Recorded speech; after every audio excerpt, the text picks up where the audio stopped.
Well, good morning, everybody, and welcome to Breakfast with Roger and Friends. It is a Tuesday, and already the 5th day of the month of August, and we're delighted to say good morning to Terry Chamberlain. Good morning, Terry. Good morning.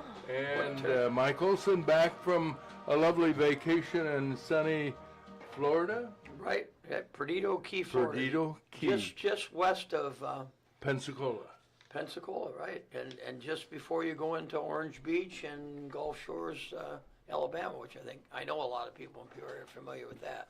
running around, having a good time. Yeah, had a nice time with. What was the weather like? This very hot, very hot, isn't it? Very hot. I mean, 95 to 97. The first week we were down. That was like the 20th through the 27th, and the second week was more in the 92 to 95, which was kind of a break from the. But it was hot, and it's going to be hot down there during the summer. You know, I was surprised. We used to go to Gulf Shores in Alabama. Sure. And I couldn't figure out, rates are very high in the summer. And I asked someone who lives in Gulf Shores, I said, why are the rates so high? I mean, it's hot. They said this is when people in Alabama start coming down for the summer. Yeah, And it's more popular than you would think. It's the busiest time of the year when I go down. That's what they said. No question about it. The rates are higher, the gas is higher, the food's higher. The food is high. The food's high all over. It really is. You know, you can't get a hamburger for under $15 anymore. You know, now I know they. Well, now you get a high-end hamburger. I don't know about you, but the worst I've seen is that place in Mackinac that charge $13.50 for two weenies. I mean, you talk about ridiculous prices. Yeah, when you probably get those weenies for a nickel on the to 10 cents, and then you charge even like at Emo's $7. And if you've been to Lou's lately too, their combo meals are all in the $12 to $13 range. Really? For a hamburger and My fries. goodness. I've been craving a coney dog, and I just can't afford it right now. Yeah. It's either pay the rent or get a coney dog. Pretty much, yes. They're very near $4. They may be $3.85 or $3.90, but you order 2 coney dogs in a large drink, you'll be over $10. Well, here's what you need to do, and it's what we started doing some time ago, is I never order drinks anymore. It's water with lemon. Yeah. And when you order a drink, like one morning I craved a cup of coffee, just like this morning.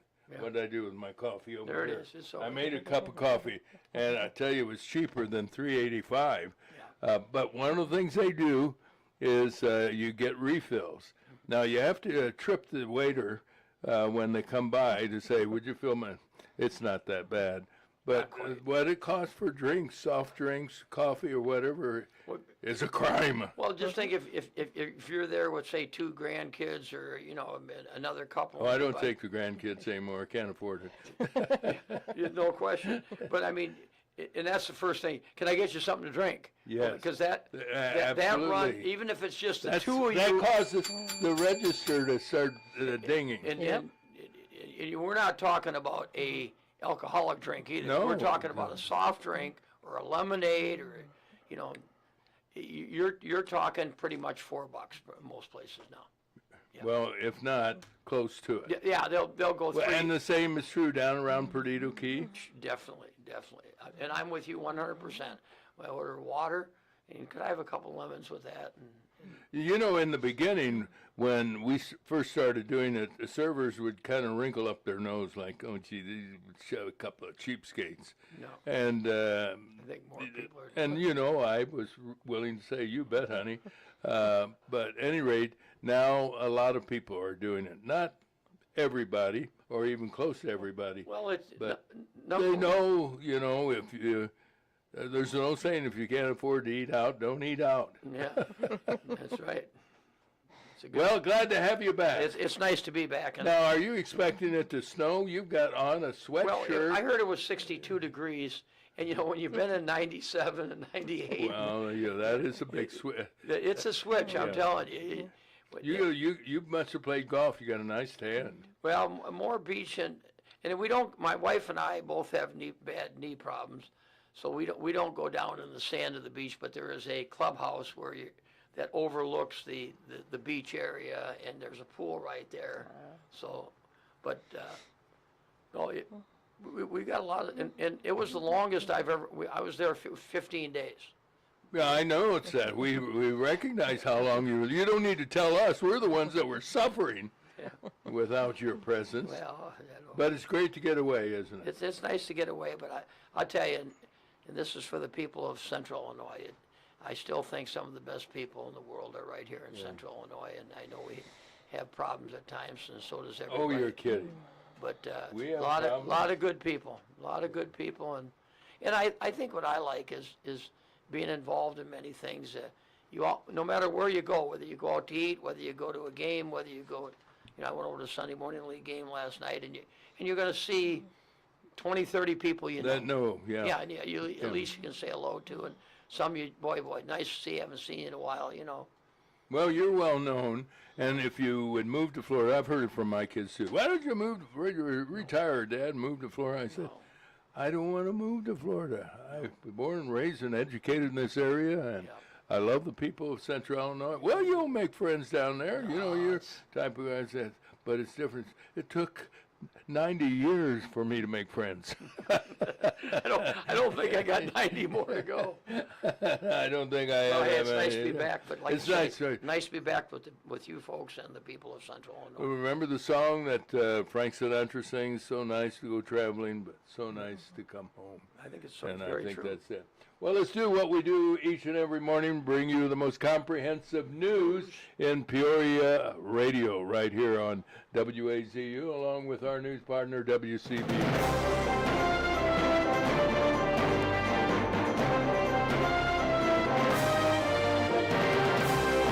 A little reminder, we are on YouTube, broadcasting live as we speak, so happy to welcome everybody on YouTube.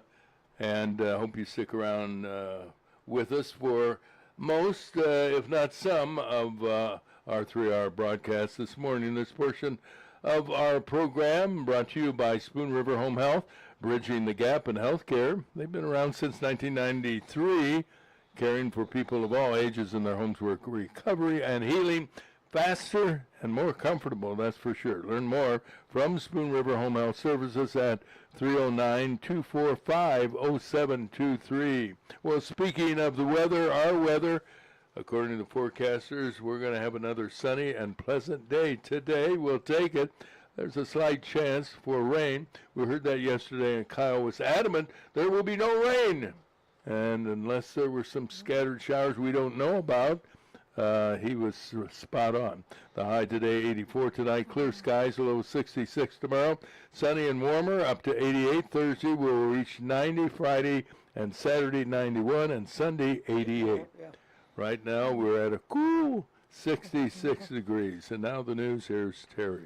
The political battle in Texas between Democrats and Republicans may have become criminal.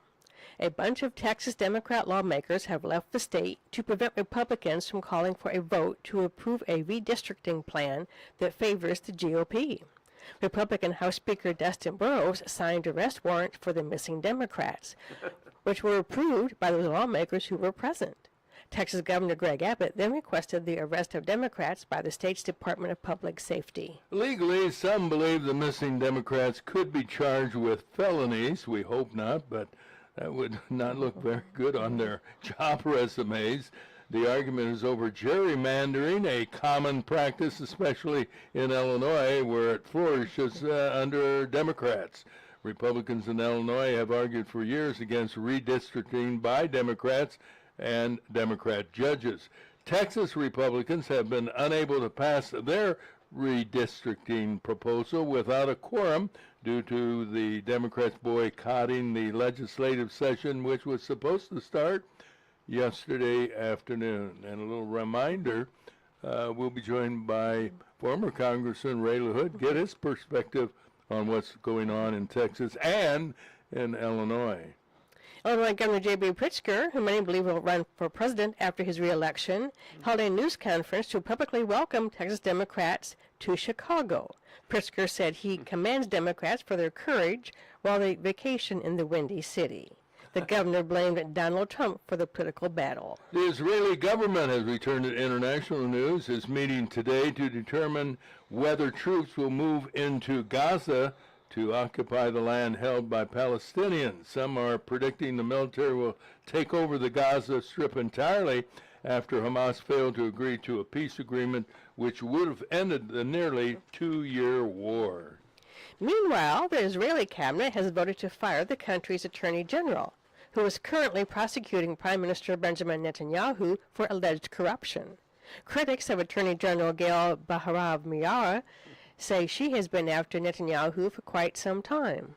The country's Supreme Court is considering a motion opposing her firing. Elon Musk put the full court press on Tesla officials. He threatened to leave leadership in the company unless they pony up more stock, and they did. They agreed and gave him, you ready for this, $30 billion in stock. The company is struggling with a decline in sales and facing multiple lawsuits. $30 billion. Hey, you want to stick around? What will it take? $30 billion. Okay, here it is. Wow. Wow. I'd like $30. $30 billion.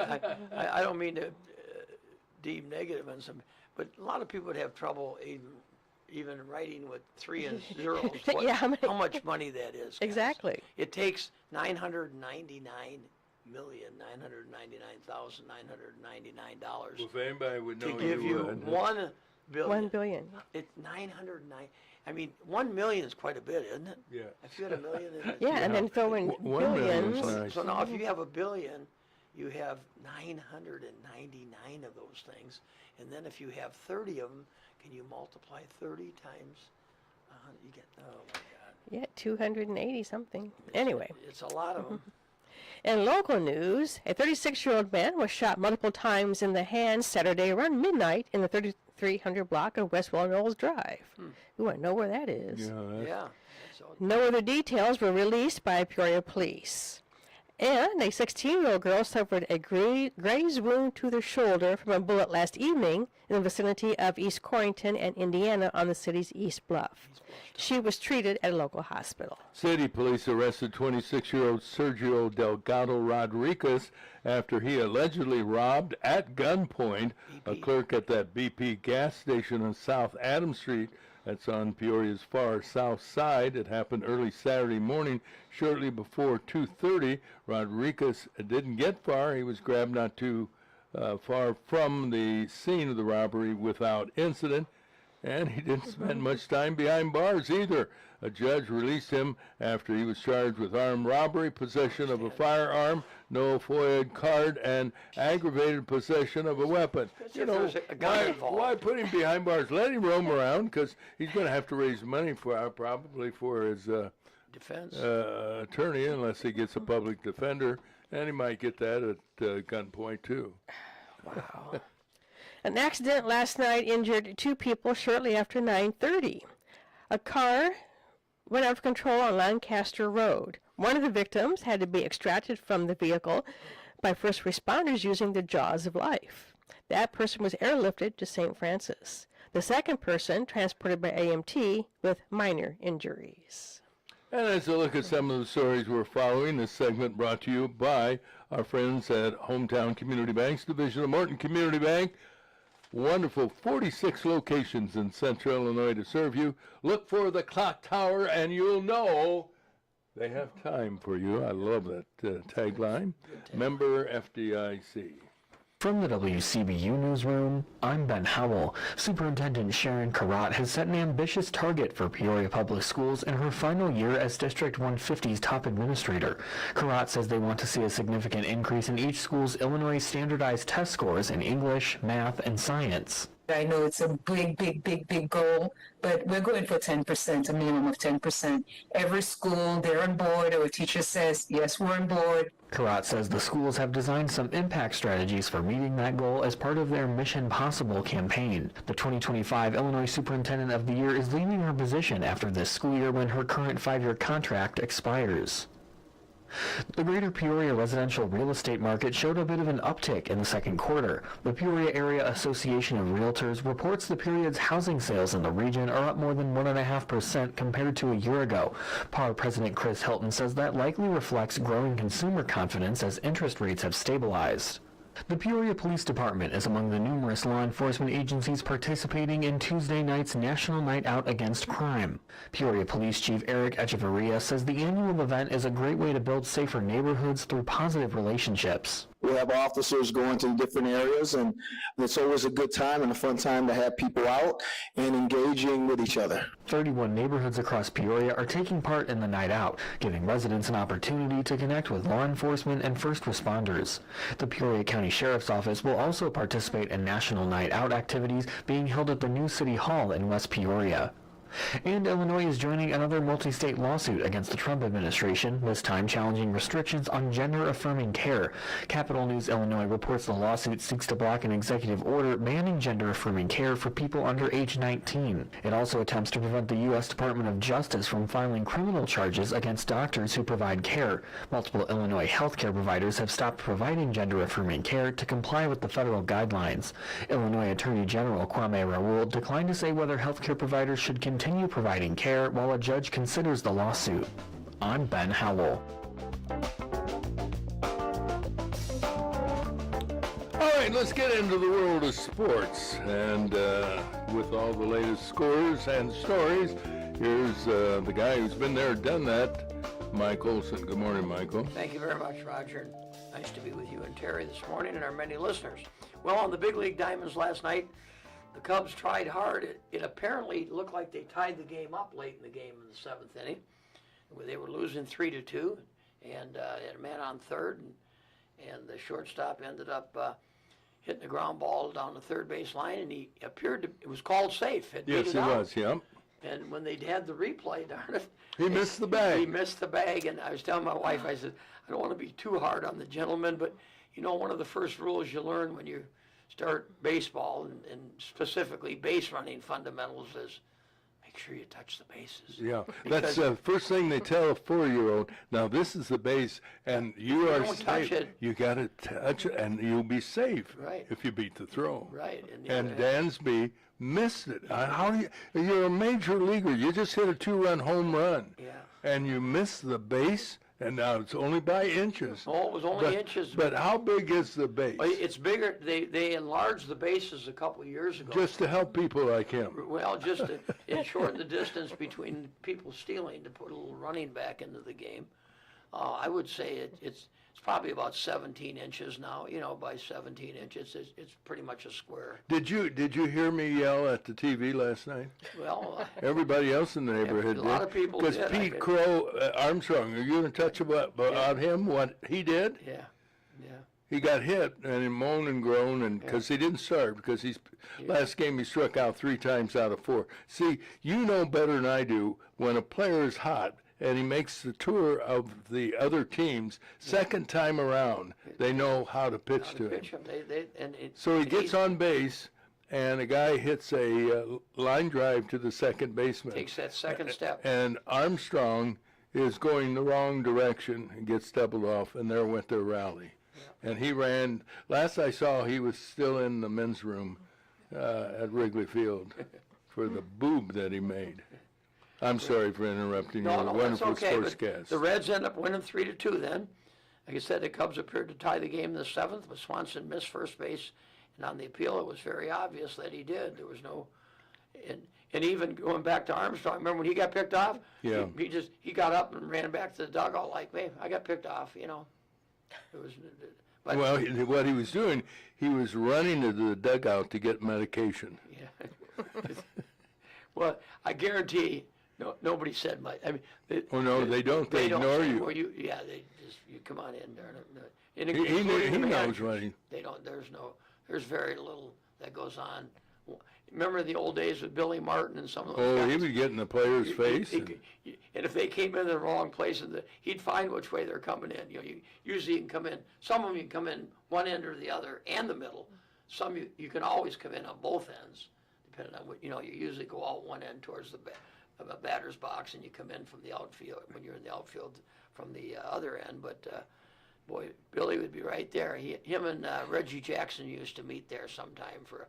He was a big drinker. He was the one that Yeah. led Mickey Mantle down the hallways of alcoholism. Yeah, I It's agree. clearly outlined in the book by Mickey Mantle that Yeah. he and Billy Martin were more important than Mickey Mantle and his wife. Yeah, it's too bad.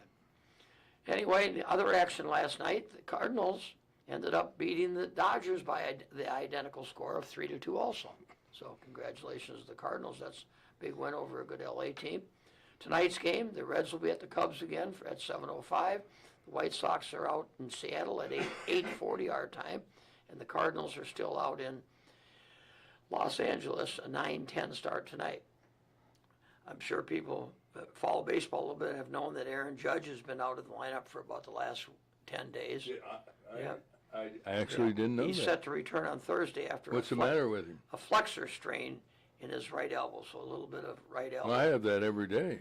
Yeah. Sunday morning league action. I got back last night and saw the second round of their games in an elimination game where it's a double elimination tournament. When you lose your second game, you're done. So these were two teams that had lost their first game. It was Coles Royals 2-0 over Miller Lite. Miller Lite won the regular season, but was eliminated after 2 games last night. 2 losses now in the tournament, so They're out. they're getting ready for winter activities. In the other elimination game last night, Brienzo's, which is a pizza place, eliminated last year's champion Cruisins 4-1. Playoffs continue tonight at Eastside Center. That's a nice facility. Isn't it? East Peoria is to be You drive commended. up there Yeah. and you see the Beautiful. and mostly all turf fields now that just aesthetically look very nice, and they're And they don't have many rainouts. very with few, that kind of very few turf. rainouts.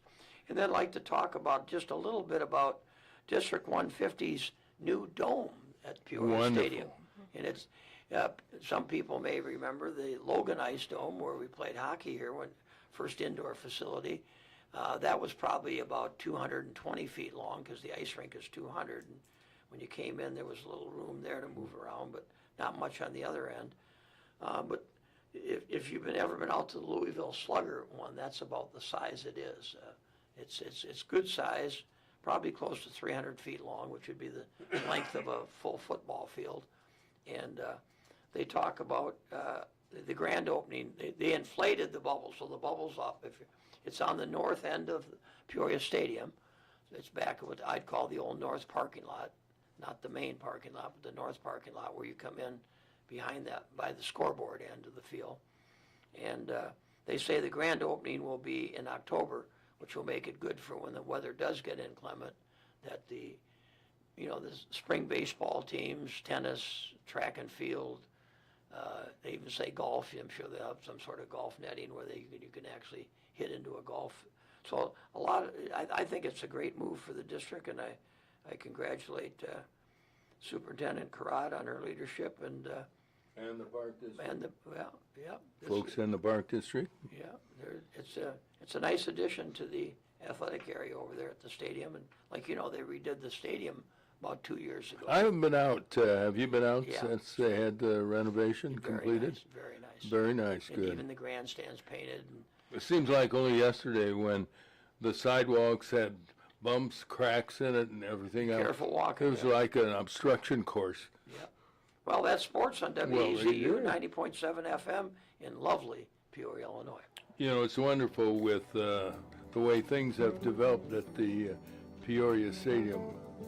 It's maintained. Yep. Well, All right, that's sports. that's sports. And you're having breakfast with Roger and Friends on WAZU FM 90.7 in wonderful Peoria, Illinois. Did you say you always drive down, and you indicated when you come back that when you come down the hill on 74 westbound, it's a nice view of the skyline of Peoria and East Peoria. Very, very nice. Very nice. Very welcoming. Yep. And even if you're coming from Chicago and you come in like on 116 or something there, and you can see over Lake Peoria there. Oh yeah, that's a great view. And now you can see the new big bridge too. Yeah. Which is very imposing and very, very nicely done. Yeah. Well, what did you do? Did you play a little golf? No, I did didn't play. The knees are barking. The knees, yeah, but you can get on a cart I know, and get off and know, but swing, still, but you put a lot of pressure on the knee joints, don't you? Well, what I found I have not played any golf at all this year. And I'm surprised. Didn't you, up to last year, play in the city men's played in the tournament? city at Yeah. least once, What right? was it, Class F? It was pretty low. We're not going to put a letter on it, but it was low. Okay. It was the lowest. In fact, my good friend Rick LaHood, he's the all-time modern great. day Yeah. Gadina's one. Thanks. I have been struggling to try to remember the name of the golfer who was a county elected official too, was he not? Ron Gadina. Ron Gadina And was you up. just answered. I labored and Seven-time labored. I champion. could, Him yes. and LaHood, and then one other one. You'll remember the name, Gus Moreland. Gus Moreland, yeah, right. And poor Rick has been trying for numerous years now. He's the trying to get match that and- number 8, which would put him He one just amongst missed. his idols, really. He Yeah. admits his idols. But Scott Fegley Scott Fegley, edged him out Rogers' again boy. by one up, right? One on 36 holes, and he's 2 down going into 16 on the, or not. Who was 2 down, Rick? Or No, Fegley. Fegley had Scott to Fegley, win the yeah. last 3 holes, which would have been he- what, 36, 35, 34. and he birdied all 3. didn't Birdied he, all not? 3 to win those 3 holes. Yeah, that's, and if I remember the one city I did play in, it was at Newman, where they had the tournament this year. That 16 is a long hole, if I remember right. Coming around the back side there would be the north side of the course. And then you come back on a relatively, 17's not too bad, but then 18, where you come into the clubhouse, that's a little surrounded by trees quite a bit in that area. So, some of those trees that, they're hanging over pretty tough now. You got to be careful where you hit the ball. But Well, back to you. Yeah. We know what Scott can do, and Ron Gandina was able to do, Ron and, was- what a and great- Rick LaHood. both Well, of them. how about Mike Olson? Mike Olson never did- got very did- good at golf. But Now, I guess it is match play, right? it's So- match plays, and that's what I kind of wanted to do. You can always keep your own score in that, but match play, you just have to do You just have one to stroke better than the other guy. better than your opponent. Yeah, so that guy. So how'd you do last year? Well, Did you win your first match? No, you did. I was up 1 at the turn. It's eight, after 9 holes. After nine. After the turn. And then it just seemed that Fall apart. maybe the pressure got on me. Yeah, I think it did. But there wasn't much pressure. I mean, I can tell you, Yeah. but I'll tell you the back. Did you know the guy that you were playing against? I did not know him before- personally, yeah. but that's kind of interesting too. Well, you get acquainted You with get him. acquainted with them, and golf is like tennis. It's supposed to be kind of a gentlemanly type game. Even like I saw the end on film because I was out of town on Saturday. But Rick, when he was kind of tending the pin for as the other guy made the birdie, and he had to put the stick back in the hole. I think I would have. Yeah. Hey, you Yeah, made the putt. yeah. Pick ball. Suddenly you have to get a But shovel. to he was take very it out. gracious, and Oh, those guys are class acts. they're class acts. And in fact, Roger's boy, Scott Fegley, who won it, and that was his 3rd win in a row. I was unaware of that. He's won it He's won it 3 years in a row. in a yeah. row. And there's only been, 2 or 3 people that have done that. And Is he the lives right down the street from me, so I see him go by about once a week or so. yeah? Did Rick give you any tips or suggestions? On how at to all? yeah. Yeah, Not keep your really. head down and cheat. Yeah, no, he's.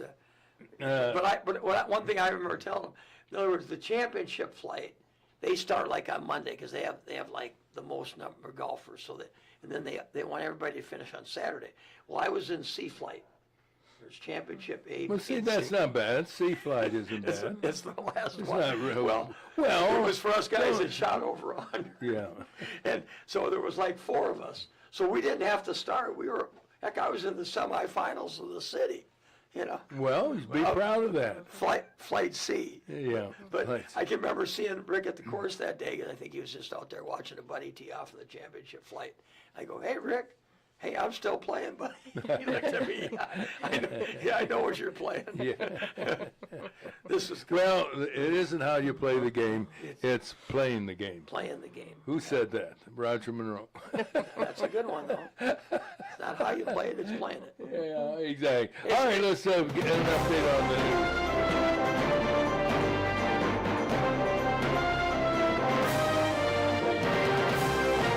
And our news this morning brought to you by Sam Lilly. Sam, we haven't seen Sam for a while.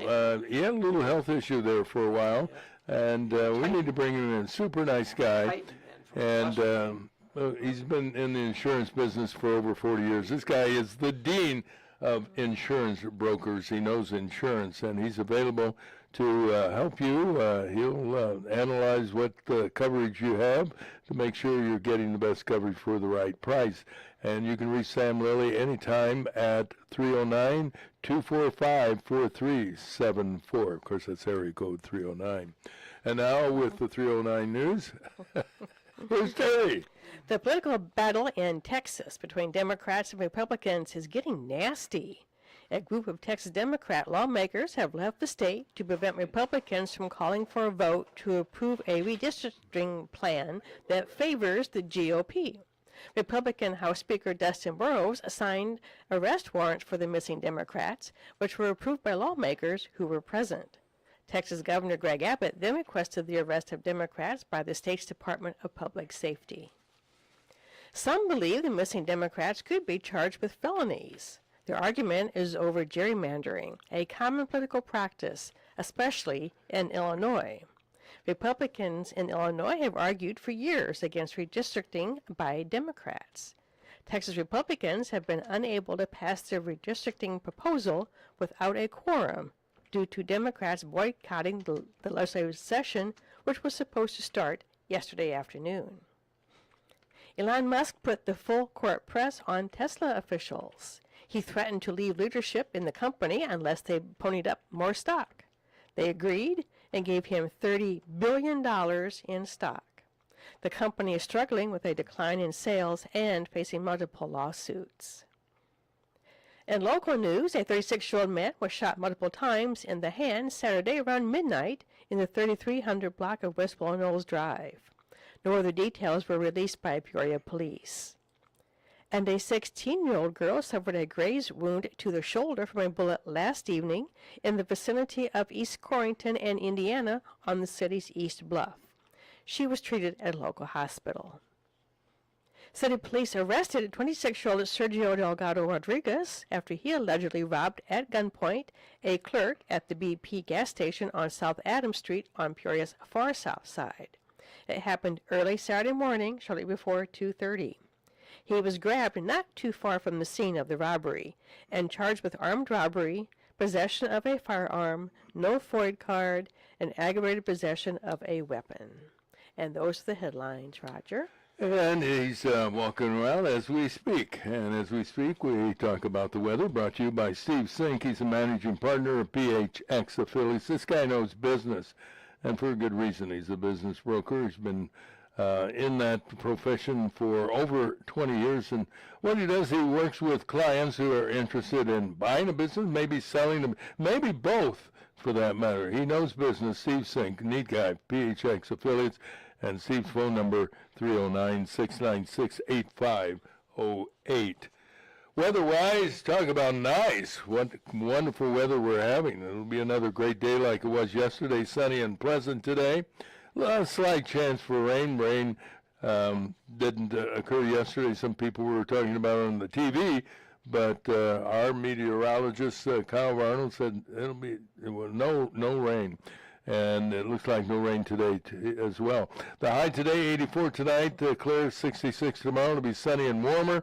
88, we're up to 90 on Thursday and 91 on Friday and Saturday, and Sunday, a cool 88 degrees. We can call it 88 cool.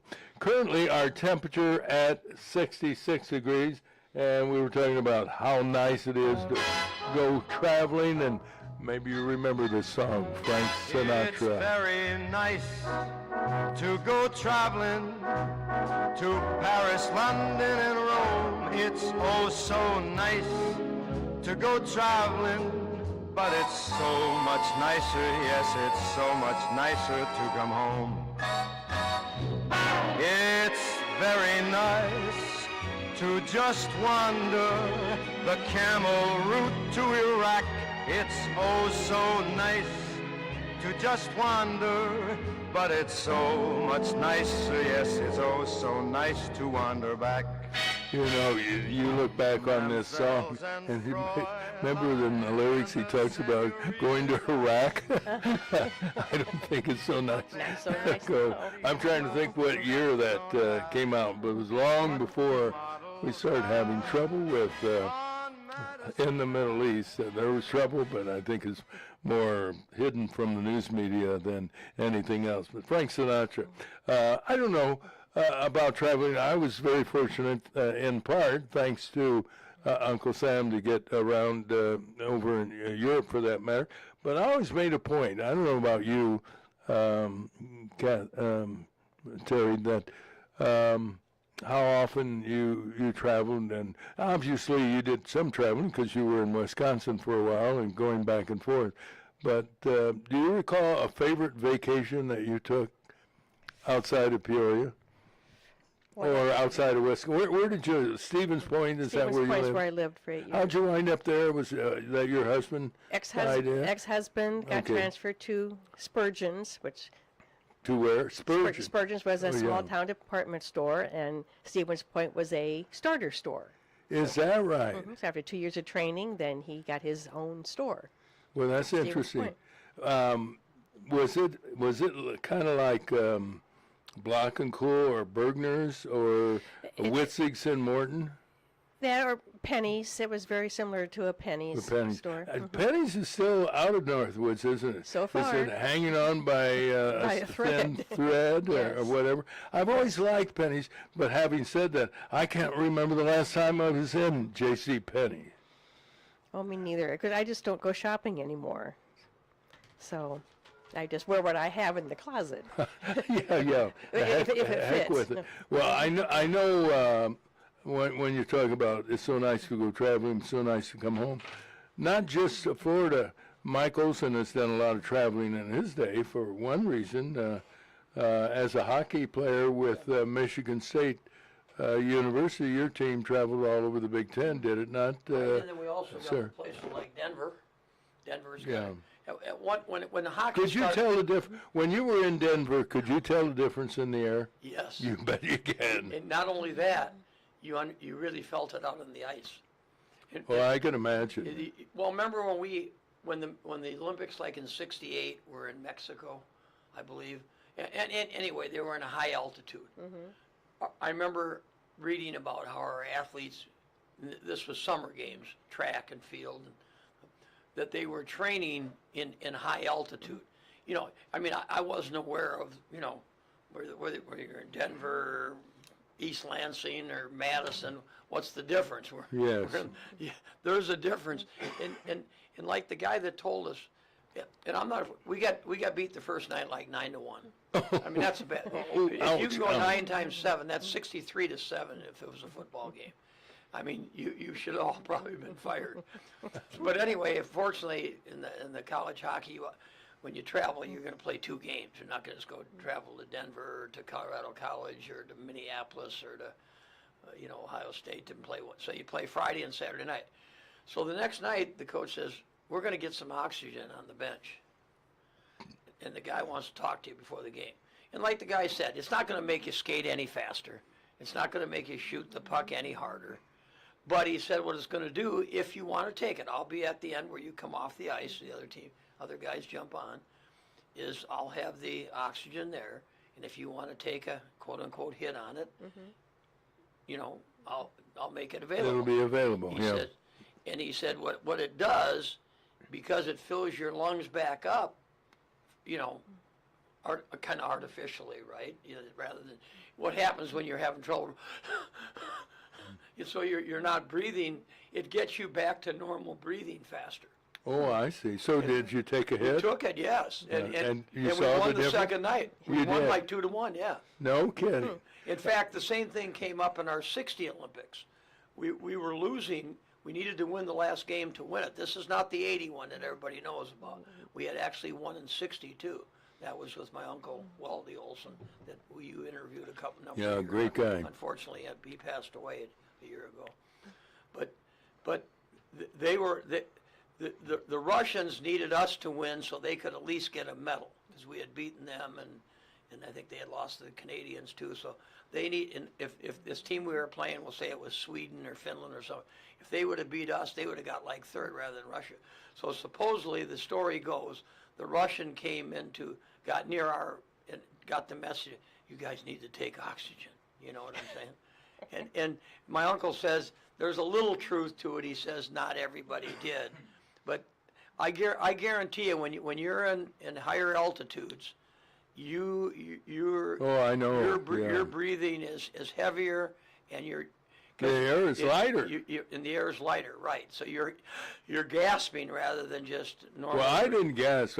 We went up to Pikes Peak. Oh, I you're remember way saying- up there. Yeah, yeah. 5,000. And 5,000. when we got up there, I told my wife, I said, I don't feel very good. No, you're lightheaded. Yeah, and Well, you're not getting I enough said, oxygen. we're going to get back on that sucker before it heads back down without us.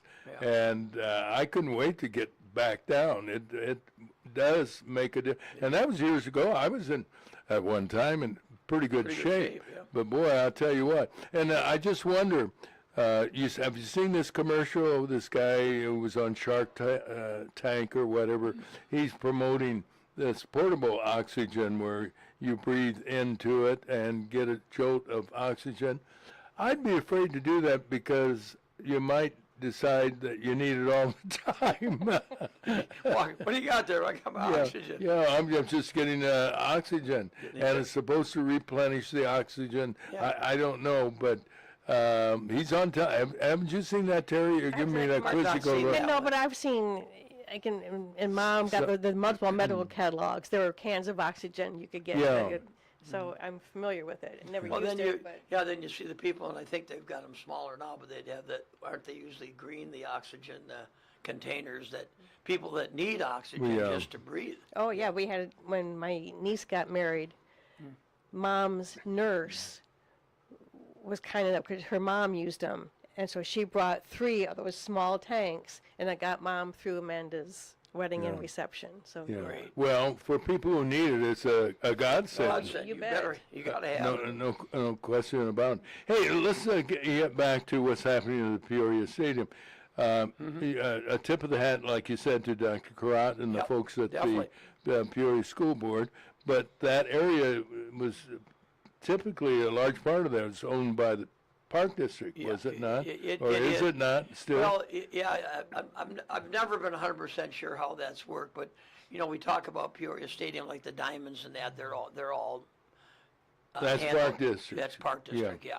But then when you get to the stadium, that's the obviously school the school district, district, and this new air structure, they're going to call it the Peoria Public Schools Dome, which it's a big white dome, and I mean, I think people have seen a number of those now.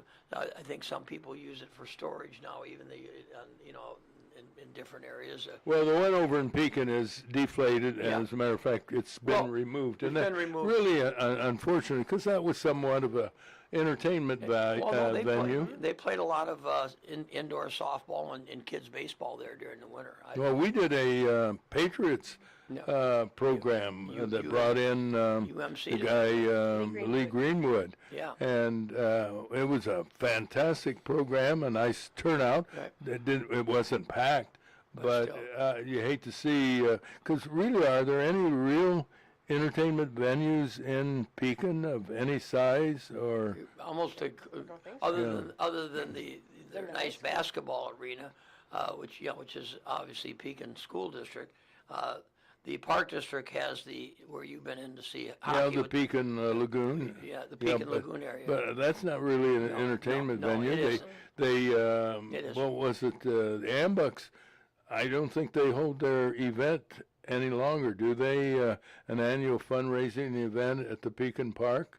So you hate it. I hated to see that it was owned by Bill Griffin, as I recall, and then Avani's bought it. Yeah, And there was Avani's a don't thought have- that they were going to, shall we say, blow it back up and return to the days. I think there is a life on those too. They're not. I know when they built the Logan Ice Dome, they were talking about 10 to 15 years. You know, life. And it's gone. It's gone too. Yes. Oh yeah. It's Many a game we saw down there. Down there, right. Back in the days, Terry, when they didn't have nets to protect the fans. And I remember the first game I went there, I turned to my wife and I said, I don't feel real comfortable. These guys That are little slap little shot black with that big hard rubber frozen puck. disc. Yeah. It's got flying sharp around. edges on it. Yeah, all I know is that I don't know, did the players, were they cognizant of firing the puck that Well, they they went? were cognizant of trying to aim it to a Yeah. certain place, but what I used to get mad at, I worried about it. I don't mind telling especially you. if they with the slap shot when that came in, rather than just shooting it with your wrist, Yes. the puck would elevate more, and almost like a drive in. And in when golf. it elevated, I Now deflated. that started to get into your, you didn't have a lot, back in those days, I mean, in the early days, some players didn't even wear any sort of helmet, I know, a I know. mouthpiece and that was crazy. Well, it was just like they were showing the highlights of a baseball game during the Cub game last night, back in the days when they didn't wear helmets. That's that bad, yep. Yeah. I wanted to tell you a quick story about Billy Martin. When my brother was in the Army, based outside of Fort Carson, where I wound up, he was at Camp Hale. He got the opportunity on weekends. He was approached. They knew he was a baseball player in college, and he was approached to play on weekends and get paid. I want to say in Hutchinson, Kansas. Now, don't ask me how he got there, but he did. But there's big tournaments, and there's even a national tournament in Wichita every year. At any rate, he found out that Billy Martin was in a unit near his unit, and he talked to the coach and said, "Hey, I know there's a guy that's a major leaguer, or was a major. I don't know where he was in his just coming career." up at that. No, if it was during that time, he was just coming up.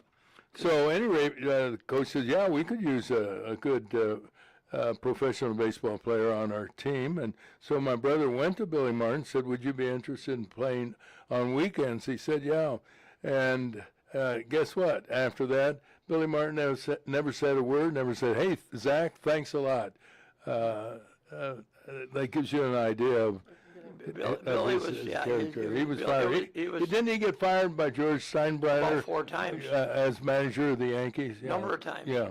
And then it was kind of like a love-hate relationship. And then because George knew Billy would get him winning.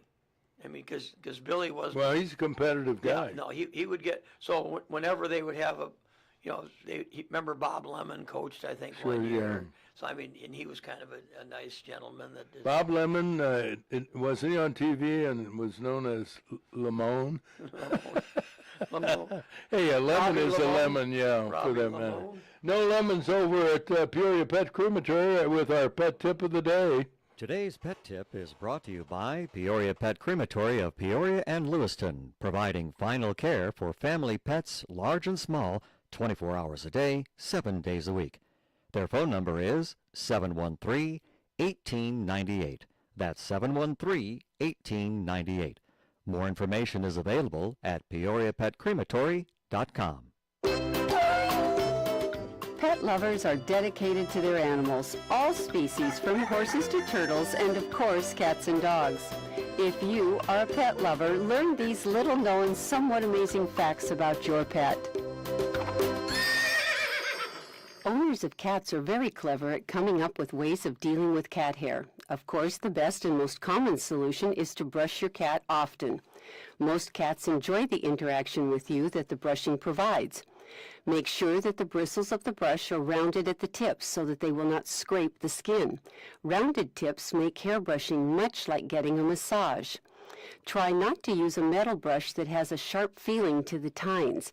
It does a good job of combing deep and getting at snarls, but it can hurt sensitive skin. And the pulling and tugging at mats in the cat's hair is not fun for the cat. When looking for the best brush for your needs, try it against your own scalp first to find the brush that will do the job for your cat's coat and still feel pleasurable. For easy brush cleanup, slip a small piece of pantyhose over the head of the brush with the bristles poking through the hosiery. Once grooming is over, remove the pantyhose, which is now laden with cat fur, and discard. No messy brush cleanup.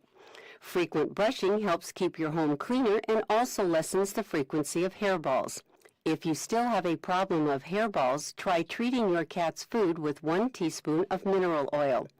Don't use vegetable or olive oils. Anything other than mineral oil is absorbed and digested by the cats. This would defeat the purpose. You want the mineral oil to grab those hairs and make it easy for the cat to expel them. This whisker of information has been made possible by a grant from the Corporation for Public Broadcasting in partnership with Spot, Saving Pets One at a Time, and KSBR Studios. Produced by Joseph C. McGuire and theme music by Stuardo Glasser. Today's Pet Tip has been brought to you by Peoria Pet Crematory of Peoria and Lewiston, providing final care for family pets, large and small, 24 hours a day, 7 days a week. Their phone number is 713-1898. That's 713-1898. More information is available at peoriapetcrematory.com.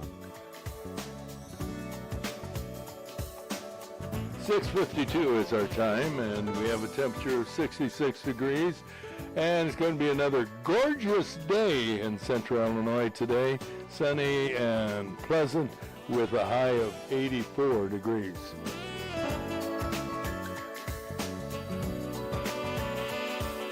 I sure hope that we have good weather for an event that's coming up. Tell us about it, if you would, Terry. It's going to be this Saturday, August 9th, and it's called Taste of St. Mark's. It will be over at St. Mark's School, which is 711 North Underhill, up there by Bradley. Yep. And it's just what it sounds, Taste of St. Mark's. We've got vendors that will include Blue Margaritas, Country Club Barbecue, Cruisins, Kenny's West Side, Harold's Pizza Inn, Pottstown Meat and Deli, Slice Hub, I don't know that place, and Whitey's Barbecue. And there's also several families from the parish, and I know for a fact one makes wonderful street tacos. Had some last year, and they go fast. They're really good. Kind of a takeoff on the old Taste of Peoria. Exactly. Used to be Right around this time. It's modeled after that, except instead of having to go buy the individual tickets and then go like, okay, this is 3 tickets and this is 5 tickets. Pay them You pay one flat price for a person, and if you have, I think he said if there's 3 or more of you, that's a family. There's another price for that. There's going to be 2 live bands. Oh. If you want beer or Blue Margaritas makes really good margaritas. The beer and the alcoholic drinks are a separate price, so you do have to bring extra money for those. They're not included in the ticket price. That's understandable. If you want to get there, there's a mass at St. Mark Church. It starts at 4:30. Otherwise, the Taste of St. Mark starts at like 5:30 after the mass. It's a big event. I think it'll be well attended, because this is what, the 3rd or 4th year? It's been around because I know Kyle had a hissy fit over the price and thinks it should be higher. Could be the 3rd year. Like I said, I know I went last year. I don't think I went the year before. What was your favorite food item last year? The tacos, or did they have the tacos in? Oh, no, I'd have to say the street tacos. Okay. And a margarita. I mean, you can't beat it. Go get one in each hand and go find a little table to sit down, and it's very good. Oh, and there's some barbecue sliders. They were really good Ooh, too. that sounds good as well. The Taste of St. Mark's coming up Saturday, August 9th. And Saturday, 5:30. just around the corner. Hey, not around the corner. Today is a big day for one of our wonderful friends that used to be a part of the gang on Fridays, but he his stock soared high and he became too good for our show. I think he's up by now. But happy birthday to Ed Hammond. Ed Hammond! Hi, Eddie. Yeah, isn't that wonderful? Happy birthday, Ed Hammond. Infobells! Yeah. Happy birthday to Ed Hammond. Happy birthday to you. Happy birthday to you. Happy birthday to dear one. Happy birthday to you. From good friends. You know what? I was thinking about getting him 2 tickets to the Kansas City football game. And when I saw what the prices were, I thought, you know what? We're just going to wish him happy birthday. I'd be surprised if he doesn't have some. Oh, yeah. You know, they are, you know, you can understand why guys are making the big bucks and why the owners are charging big bucks to watch the big guys play for big And bucks. there's enough people that Yeah. will do it. Yeah, Yep, there exactly right. At any rate, we want to wish Ed Hammond a very happy birthday today. And he will be on his way to work here very shortly, I think. I think as you so. go. You know, it's at church we have a tradition that between we do a final song with the praise, well, out of the hymn book, and then we break for announcements there at the end of the service, and then we close with a song from the praise and worship band. But in between, that's when we make the announcements for the birthdays. And we have a choice of the traditional birthday song, or the Beatles have a really jazzed up birthday song. And of course, almost The everybody. Beatles does? Yeah, I didn't know that. yeah, they do. And most everybody goes for that one. Well, Sunday, Ryan didn't even have to ask because he knows I don't like the Beatles one. So they played the traditional Happy Birthday song for me. How about the, how about the, When we- how when about we- the Marilyn Monroe one? Oh, I no, haven't thank heard that you. one. That she sings to John. Happy birthday. No, Did you have a recent birthday? it was coming up. It's Thursday. Thursday. Well, we have to be prepared for her 39th birthday. For Yes. that matter. You were born in Peoria, right? No, I was born in Augusta, Georgia. Dad was stationed at Fort Gordon when I So was he was born. in the army at the Yes. time. Was he drafted or did he join? He was drafted. Yeah. Fort Gordon in Georgia. Wasn't that Georgia. a parachute base? Isn't that where people wanted to be? He in did do, parachuting? he did do some training of parachuting, but he also then wound up teaching radio. Are you serious? I'm serious. And That's what how he did. interesting that is. And I'm in radio. Yep.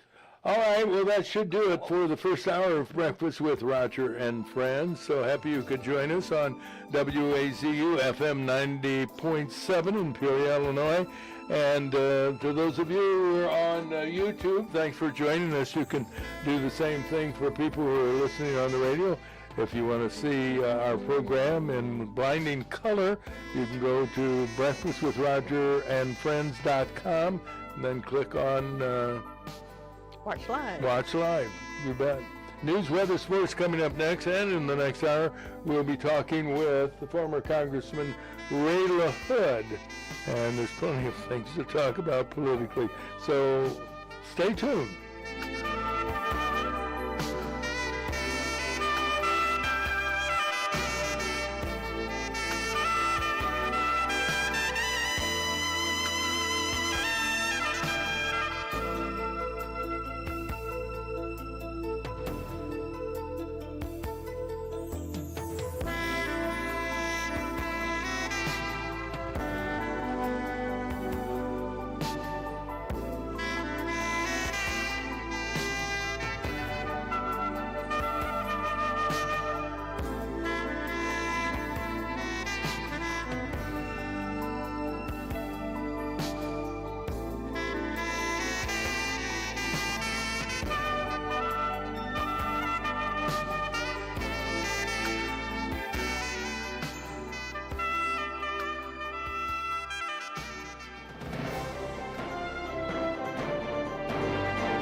And for 10 points, who was that?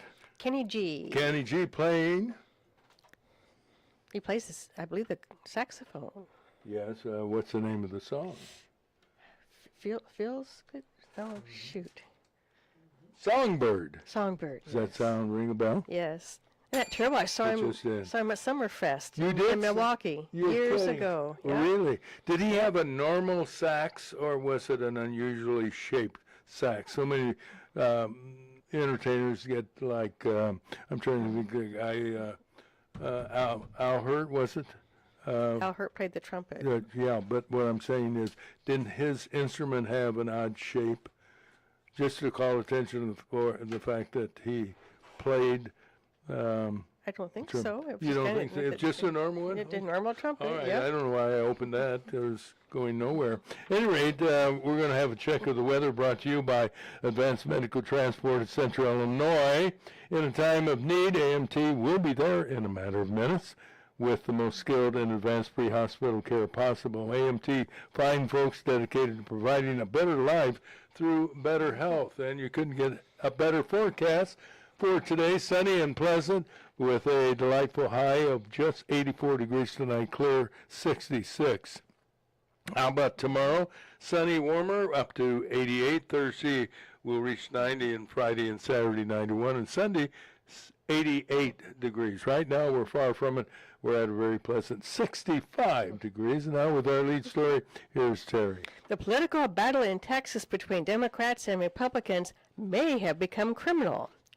A bunch of Texas Democrat lawmakers have left the state to prevent Republicans from calling for a vote to approve a redistricting plan that favors the GOP. Republican House Speaker Dustin Burrows signed arrest warrants for the missing Democrats, which were approved by those lawmakers who were present. Texas Governor Greg Abbott then requested the arrest of Democrats by the state's Department of Public Safety. Legally, some believe the missing Democrats could be charged with felonies that would not look very good on their personal resumes. The argument is over the term gerrymandering. That's a common practice, especially in Illinois, a practice that both parties use. Republicans in Illinois have argued for years against redistricting by Democrats and Democrat judges in the state of Illinois. Texas Republicans have been unable to pass their redistricting proposal without a quorum because Democrats boycotted the legislative session that was supposed to start yesterday afternoon. Illinois Governor J.B. Pritzker, who many believe will run for president after his reelection, held a news conference to publicly welcome Texas Democrats to Chicago. Pritzker said he commends the Democrats for their courage while they vacation in the Windy City. The governor blamed Donald Trump for the political battle. In world news, the Israeli government meeting today to determine whether troops will move into Gaza to occupy the land held by Palestinians. Some are predicting the military will take over the Gaza Strip after Hamas failed to agree to a peace agreement which would have ended the nearly 2-year war. Meanwhile, the Israeli cabinet has voted to fire the country's attorney general, who is currently prosecuting Prime Minister Benjamin Netanyahu for alleged corruption. Critics of Attorney General Gail Baharav Miara say she has been after Netanyahu for quite some time. The country's Supreme Court is considering a motion opposing her firing. Elon Musk put the full court press on Tesla officials, the auto dealer. He threatened to leave leadership in the company unless they pony up more stock, more money. They agreed and gave him $30 billion in stock. By the way, that would go down if the company really had trouble. That $30 billion wouldn't be worth that, but we'll see. The company's now struggling with a decline in sales and facing multiple lawsuits. In local news, a 36-year-old man was shot multiple times in the hand Saturday around midnight in the 3300 block of West Knowles Drive. No other details were released by Peoria police. And a 16-year-old suffered a graze wound to the shoulder from a bullet last evening in the vicinity of East Corrington and Indiana on the city's East Bluff.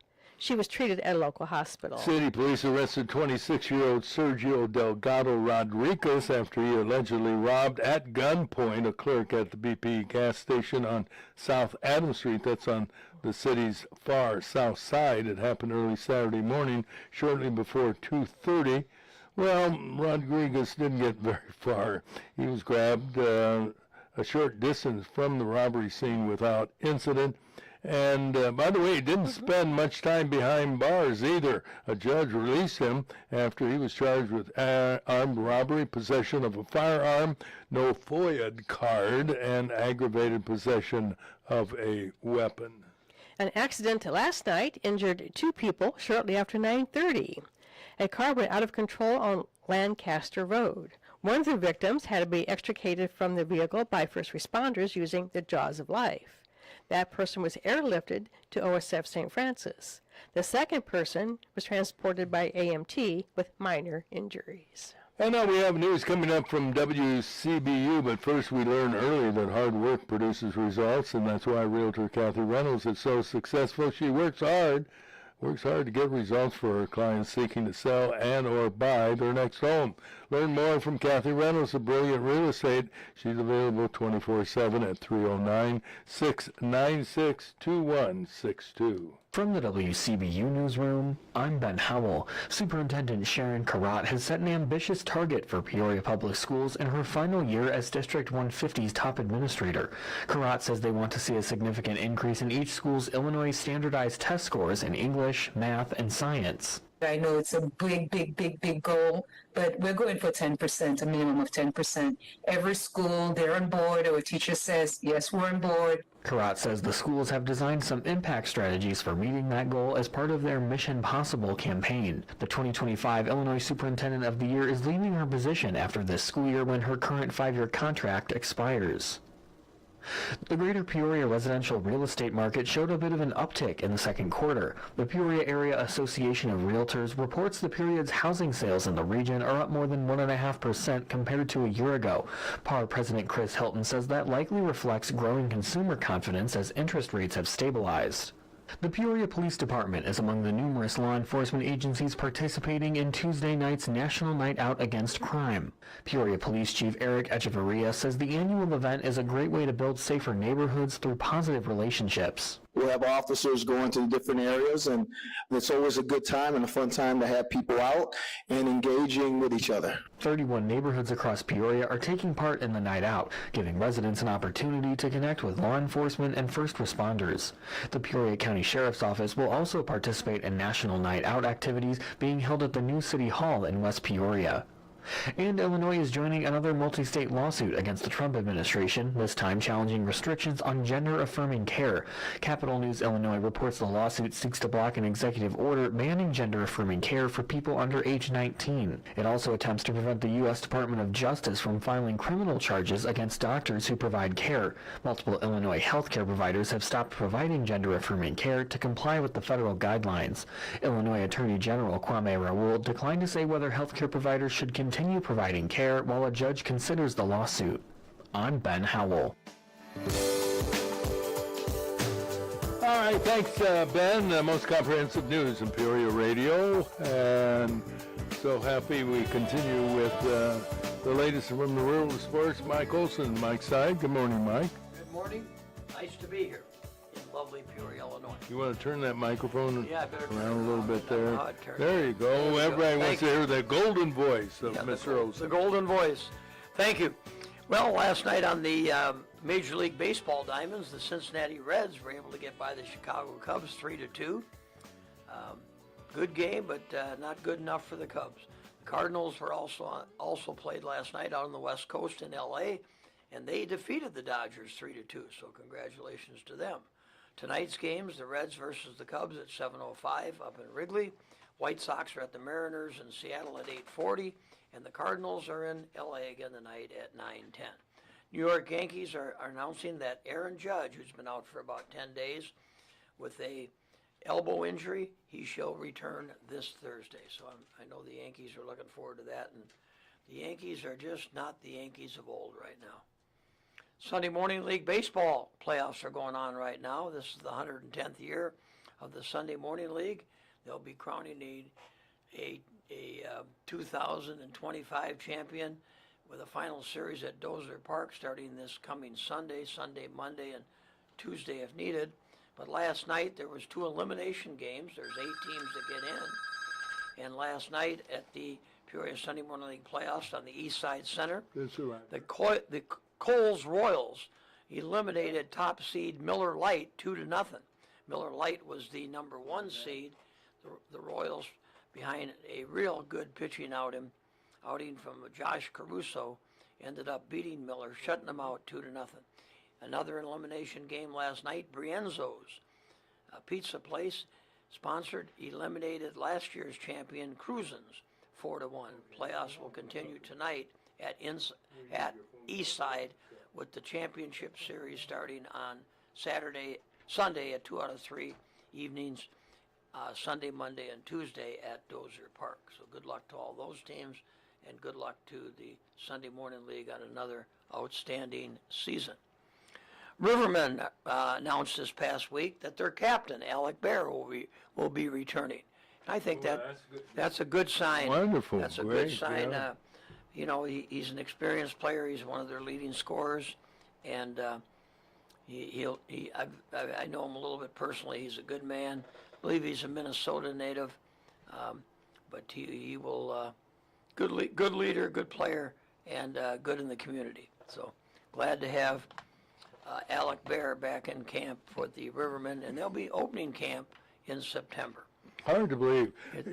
You want to make that more current? Next month. Next month, you bet. Yeah, they start games in October, so they'll be getting going, and I think you'll be seeing, once a week here, announcements of players returning and new blood in the system also coming in. Probably. Yeah. What's amazing is the winning streak, the success of the program. It's been almost unbelievable. And it is amazing because 3 years ago, I think, we were worried about whether or not we could make ice. Yeah. And You gotta have apparently ice. we're still making ice on that machine that was supposed, or equipment, The that was refrigeration going to fall apart. Yeah, and it's still going. Just And they're wonderful. hopefully next year that the new one will be installed. They're saying right now 2026. They had things scheduled for this summer, but they do have a new contract, and they've extended John Gee's contract, the coach. Wonderful. 2 years, and then a 3rd-year option on his part if he wants to return a 3rd year after this year and next year, and a possible 3rd year. So that's good. But Bart Rogers and his staff do an excellent job, and like Sure you do. said, Hallelujah. we're near the top and enjoy it. And then the other news in Peoria regarding athletics, and I think it's a great one, is Peoria Public Schools Dome, which was inflated just this past week. And I was wondering why Dr. Karat, when she was interviewed, she was short of breath. short of breath. Yes, She had to spending pump all that whole time thing growing up And that- it's big. And it's big, isn't It's it? about the length of a football field. Hey, that's big. It's big, and they will have indoor practices. They'll be turfed it'll be like playing on turf, just like the football stadium is now. And, my thinking, although if by then it'll probably be fine, but, they'd be able to use it like, next, in August when it's real warm and you have trouble getting some football practices in, you could use that for football practice. Absolutely. But they will also use it for track and field, for baseball, for golf. I think you'd probably put some tennis up in there too, so, and batting cages. So good luck to the young athletes of District 150. We'll have a indoor facility that they will be able to share with the current 3 schools. And that's sports on WAZU 90.7 FM in lovely Peoria, Illinois. Well, there you have it. Mike Olson, ladies and gentlemen, with the award-winning sports report. Thank you. Remember this song? Great song. Little River Band reminiscing, and we're going to reminisce a little bit with Dick Ollie's on the line. Good morning, Dick. How you doing, friend? Good morning. It's a great day. It is a great day for singing a song and listening to not Al Hurt, but who? Dizzy Gillespie. Oh, wow. Forgot about him. The trumpet went up at about a 30-degree angle. Well, I do remember some artists, and if their specialty is, saxophone or cornet or trumpet, some like to get a special instrument so they really stand out from others. And it was Dizzy Gillespie? Yes. Yes, okay. And also, when he played his cheeks puffed out. Looked like he had a half orange on each side of his face. Well, maybe he did. You don't know for sure, do you? Who was your all-time favorite musician? Not vocalist, but musician. Al Hurt. Al Hurt? Yeah, I went to one of his concerts when I was in high school, and Where was it held? it was held in the barn. I mean, Assembly Hall. Down at the University of Illinois. You know, interesting, Count Basie. I went to a concert, as you did, down at the University of Illinois. Are they holding concerts like they used to? I don't think so, are they? If they are, it's a I secret. haven't heard of any. Yeah, I saw Count Basie in the orchestra, and the highlight of the concert was the song April in Paris. And he introduced his drummer, and the drummer was only 19 years of age, and he gave that kid a time to basically just do a solo on drums, and it was sensational. The crowd went wild. I also like Boots Randolph on tenor sax. Mm-hmm. Was that his real first name? Boots, do you recall? Oh, I don't know. Well, when you call, Dick, you're supposed to have a plethora of information for our listeners, and I don't recall. It's not very academic. How about I don't know and I don't care? That might even be a little bit more vociferous. Yeah, I would say, I think you made your point. I don't know and I It's don't kind of like, what was it, Royce asked Skinny, you know, the difference between apathy and, what was it? Apathy and education? Ignorance, maybe? Or? Yeah, apathy and ignorance. Not No, quite, it wasn't not quite. apathy. I don't know. Yeah, I don't maybe it know. was ignorance. I don't care, yeah. I don't know and I don't care. Yeah. That's right. Ignorance and apathy. I don't know and I don't care. So you get a lot of awards. Were you going to the University of Illinois at the time, or did you just happen to No, say, hey, I I was want in to high see? school. Okay. And so you piled in your Peoria charter bus and drove down. And yeah, I don't think Illinois does as much. And I remember when the Robertson Fieldhouse, as a matter of fact, had all kinds of entertainment before the Civic Center. We had the Shrine Mosque.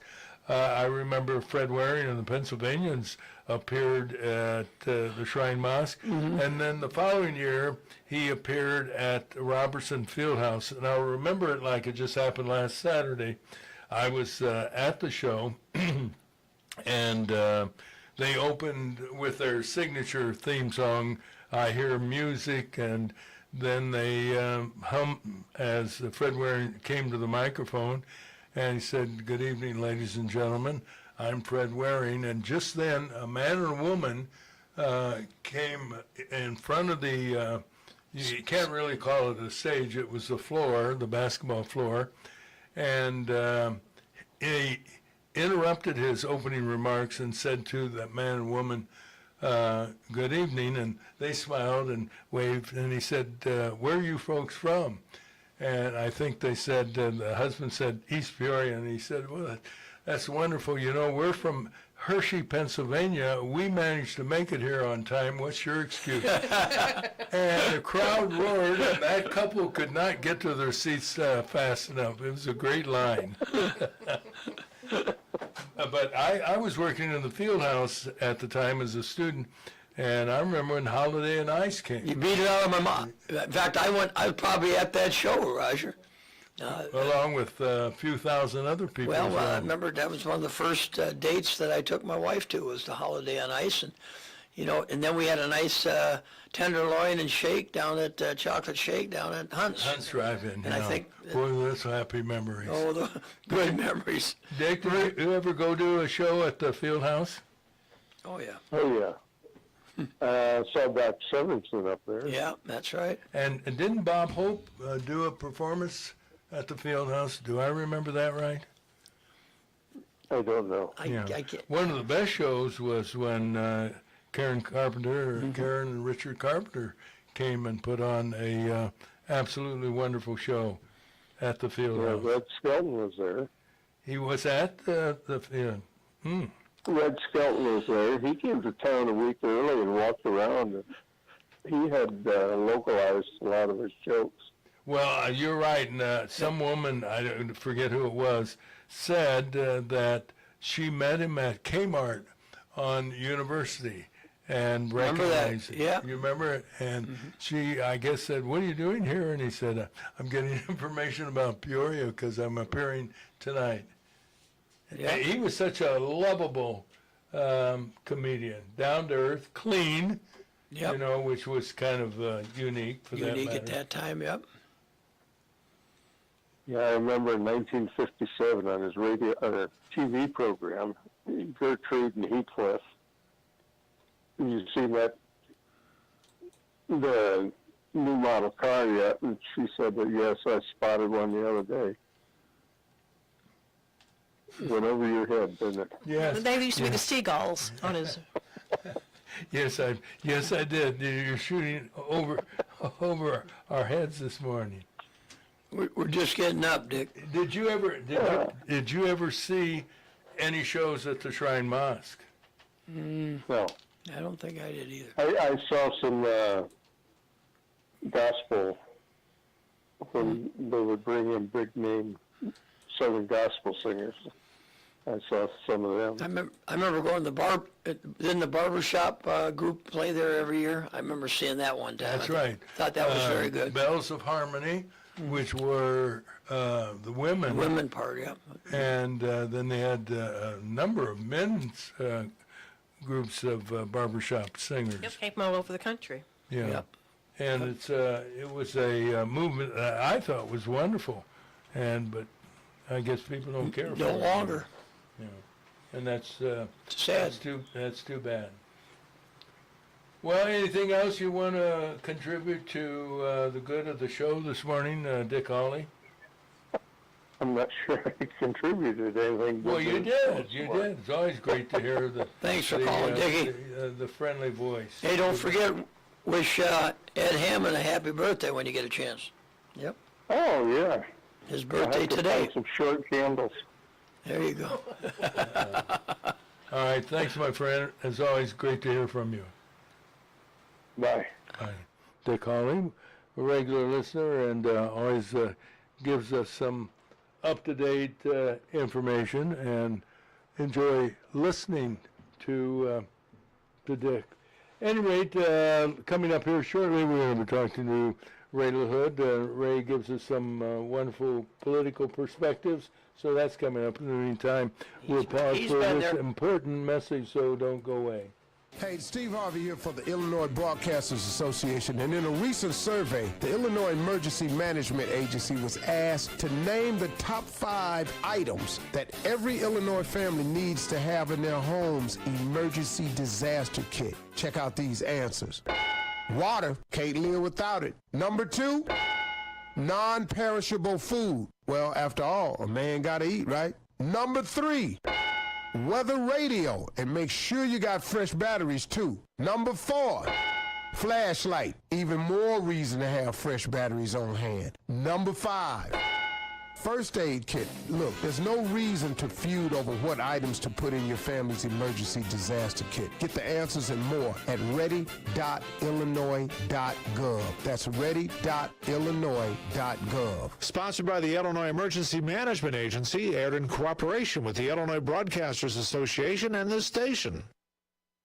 Well, here's our This Day in History question, and it's going to be a tough one. But it is a sports question. That's good. But I think it'll take both of you to get it, and with Lots of clues. we're talking about August 5th, 2016. Ooh. And sports-wise, what was the big event during the summer 2016. Ray LaHood was in a golf tournament somewhere. No, we're talking about a great event that happened on August what? Thank you. August 5th. August 5th. 2016. 2016. Just time to help us. We're trying. This is our quiz for the day. Was it baseball related? We'll do 'em. Okay. Yeah. Yeah. Had to do with sports, Yeah. I don't know. Maybe a tennis tournament, a golf tournament. but bigger than that. Ooh, a big national deal. Racing, Bigger than that. Olympics. Now we're talking. Okay, should be Summer Olympics. Summer Olympics. Olympics in is 2016. Exactly right. Yeah. Mhm. Would that have been in Rio? Yes, that is correct so far. Rio de Janeiro? Rio de Janeiro. But what took place? Yeah. Would it be Kate Ledecky got a gold medal in swimming? No, but you're right. It was controversial. I don't know whether you inferred that or not, but I threw that a out. basketball It deal, was had nothing to do with a game. Okay. Just who could compete? Gosh, has it been that long already? Would that Okay, have I'll been? help you out. We need help. It affected the swimming events. Oh, okay, that eliminates the boxing thing. I was thinking of. Yes. And I do remember it, but if I were on the other side of the table, Would I this would be be a struggling. transgender type of deal? No. Has something to do with the water? Yes, yes, you're right. Yeah, because the water said was so polluted there that they were. That's exactly right. Wow. They had pollution, heavy cloud of controversy over the event in Rio de Janeiro.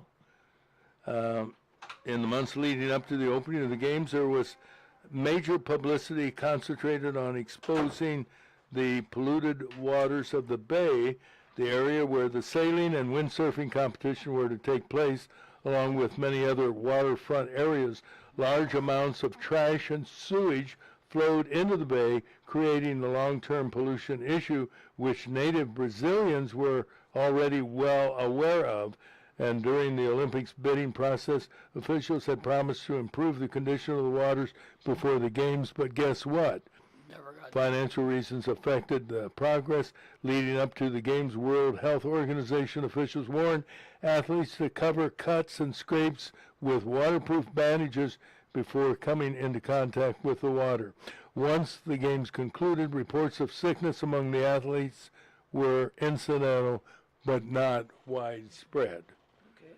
And that's because some of the athletes from Illinois had trained in the Illinois River, and they knew that there would not be any.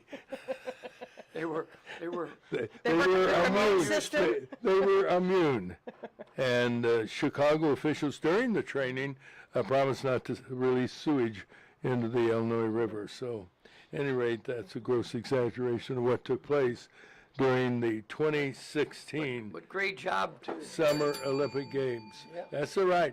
That was without question one of the more difficult ones, but you passed it with flying colors, as usual. All right, former Congressman Ray LaHood is here, so we'll chat with him. That's coming up, but first let's bring you up to date with our news at the bottom of the hour, as we normally do on Breakfast with Roger and Brett.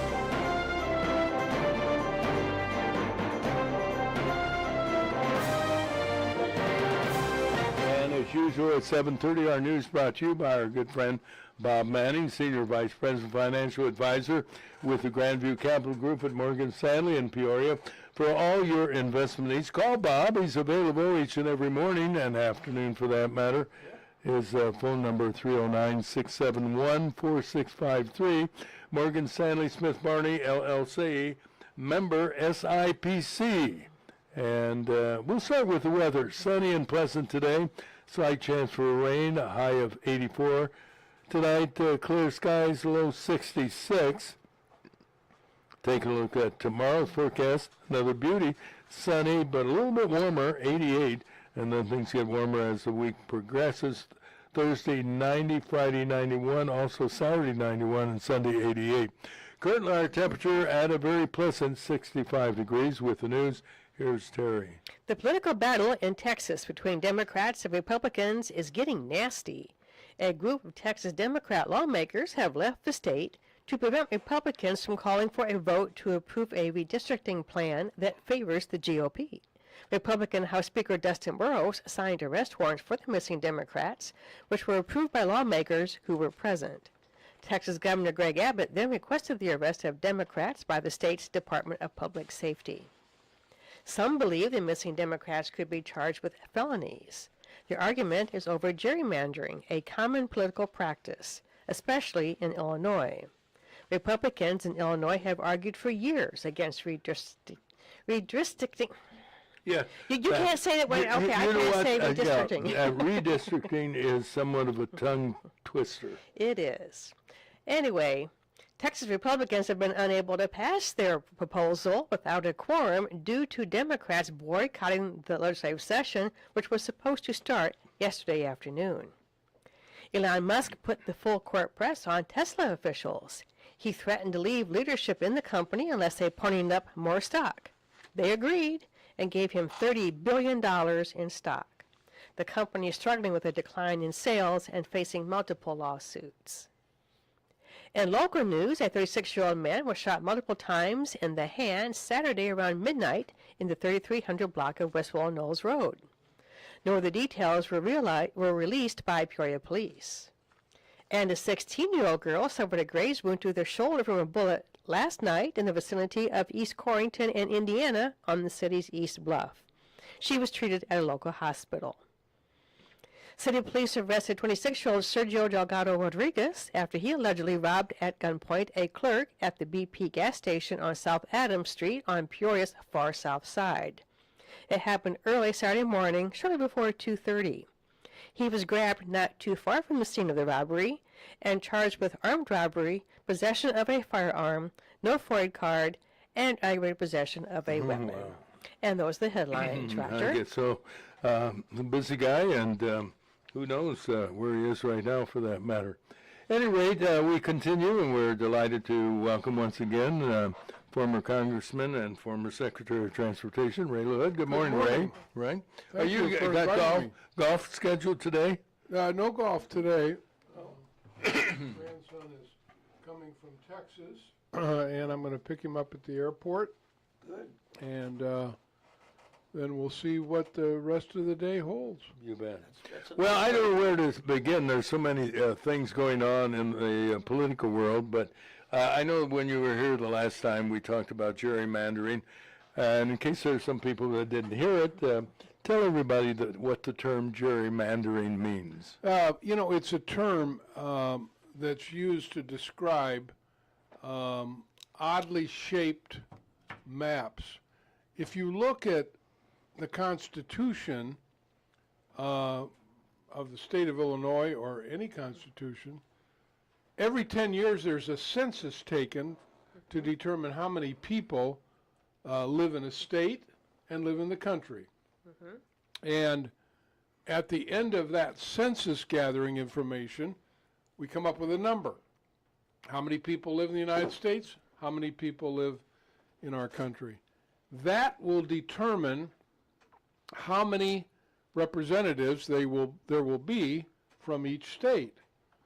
And then it's up to the state legislature to draw not only the maps for themselves, but the congressional maps.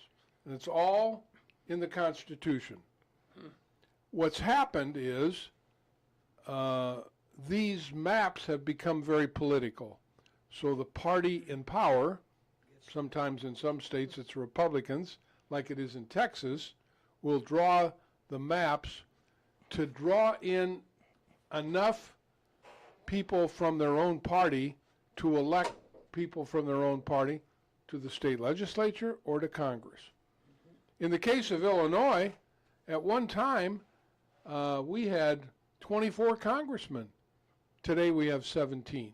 Wow. And if you look at the last map that was drawn by Governor Pritzker, a Democrat, and the state legislature, a majority of which are Democrats, they knocked out a couple of Republicans.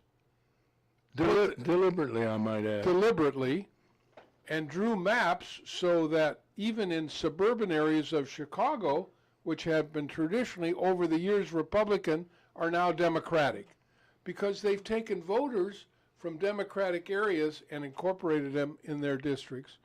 They get candidates to run. Republicans don't have a chance. Now, in Darren's instance, he represents now the 16th district, which took him out of Peoria, all the way north.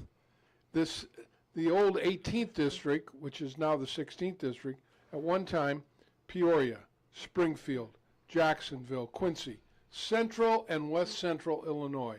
Pretty compact and contiguous. Now, Darren lives north of Peoria, goes all the way to the Wisconsin border, and all the way to the western suburbs. But it makes like a C. Right. I mean, it's not even cohesive. It's not compact and contiguous. And if you look at the woman who represents Springfield, Nikki Budzinski, hers is just like a alligator shaped. Starts in Springfield, takes in all kinds of Democrats, and goes all the way to almost to the bottom of the state. And so these districts are drawn by politicians, and voters are subject to the districts that politicians draw. And in the case of Texas, what I think is wrong with what's going on in Texas, Roger, is, and I would say the same thing about Illinois, these maps are to be drawn every 10 years based on the population. If the party in power wants to draw the districts to favor that party during that period of time, that's fine, which Texas did. They have the largest number of Republicans of any state in the country, which is a reflection of the population. Illinois has, Democrat majorities. And so Pritzker drew Democratic districts to help Democrats. Now, redrawing the districts 2 years into the 10-year period, the Constitution really doesn't allow for that. If this ever goes to the Supreme Court, which I think it will, if Texas is successful in redrawing these districts 2 years after they were supposed to, I believe it'll go to the Supreme Court, and the Supreme Court will rule you can't redraw the districts during a time when you have even bigger majorities. You have to draw them during that period of time when the population was taken. I'm not a lawyer. I'm guessing at this. Traditionally, what's happened, we take the census, we figure out where the population is, we draw the districts, and they last for 10 years, till the next census. And just live with that.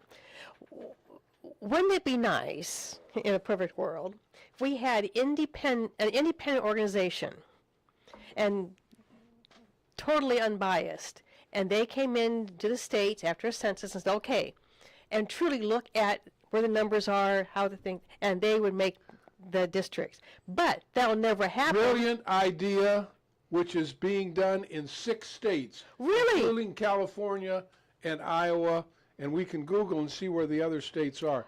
I am part of a group of people that are going to put on the ballot in Illinois a referendum a year from now in November to allow for the people to go to the polls and change the way we do it in Illinois and allow for a commission of 12 citizens to draw the map. That's the way it should be done. Well, But you're right, it would never get voted. Well, there'll be a referendum, yeah, which there was in 2016, but the Illinois Supreme Court threw it out. Yeah. Yeah, exactly.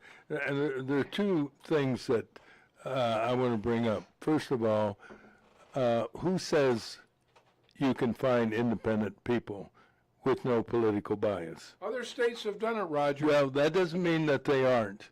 Just because other states have done it, in my opinion, I think it's, and it's as an example, the Department of Justice is looking at possible criminal charges against certain people in the Biden administration. do you think a grand jury or a jury in Washington, D.C. can find 12 people the same way in New York City that are going to be independent and unbiased? I don't buy it. I don't think such a creature exists in Washington, D.C. Well, or New let me York put City. let me put it another way, Okay. and take Terry's point on this. The current system is broken. When you allow politicians to draw their own districts and incorporate their own constituents, that system is broken. yeah. So why not give an opportunity to some independent-minded citizens who have no But who's going stake in this at all? Who's going to decide who's independent and Under unbiased? our referendum, if it were to pass, under our referendum, there would be 12 people on the commission. 4 of them would be legislators, 2 Democrats, 2 Republicans. The other 8 people would be common, ordinary citizens appointed by the state legislature. Which is now in Illinois dominated by Democrats. Yeah, but they're not, they And can't. all you need to do they is go to cannot the voter, appoint 8 go to the Democrats, voter Roger. registration rolls and find out who the 8 are. Roger, let me Okay, ask you here are this. 4 Let me ask you this. Do you agree the current system is broken? Yes, mm-hmm. So your idea is just to leave it. It's broken, No, it's no, leave it isn't my idea. All I'm saying is, Well, you're- it's not a my job is to be an advocate of the other position. You two agree, and so I'm merely bringing up But do you what people with, or are you just playing devil's advocate? yes. Oh, so you're not playing devil's advocate. Yes, you I'm agree with it. playing, no, I said, yes. Let me answer my own, Yes, yes. let me answer your question. I'm playing the devil's advocate. What I'm saying is, there will be people who will accuse, I'll give you a good example. Judges are supposed to be unbiased. When Republicans, as I remember, filed a lawsuit against the redistricting, and the judges threw it out. And all the judges, by the way, who presided were Democrat judges. And they're not supposed to be that way. Consider Judge Boasberg and all the things that he's done against Donald Trump. He's supposed to be unbiased. Yet you find out that he's a registered Democrat, and he has given enormous amounts of money to Democrat candidates. He should be recused from handling anything related to Donald Trump. So my argument as a devil's advocate is, I think you will have, the idea sounds wonderful, but I still believe that the people that you're looking for to be independent, I would say, Terry, you might be somebody who would be eligible, because you're pretty open-minded. I could definitely do it without partisan. It's like, no, we're going to look at the numbers, and that's the accountant in me. You look at the numbers, and this is where we draw the lines. And I would say you would probably be eligible. No, you can't use me because I'm. You know, Well, I'm you wrote the book on bipartisanship, Yeah, so you know the Maybe. How importance. about Mike Olson? I don't know about Mike. I don't know either. Well, look let's sum it up by saying, in my honest opinion, I think it's worth a try. Yeah, good. Thank you. Now, whether or not it is working in California or what was the It's other working in states, California and Iowa. if it's working well, Yeah, it is. yeah. I need close. this. The other states, it's working too. I'll find out what they are. All right. Anyway, Anyway, good morning. Roger? Do you agree with Roger? Do you agree with what's going on in Texas, where 2 years into the 10 years, they're redrawing the maps? I think what needs to be done is what is fair.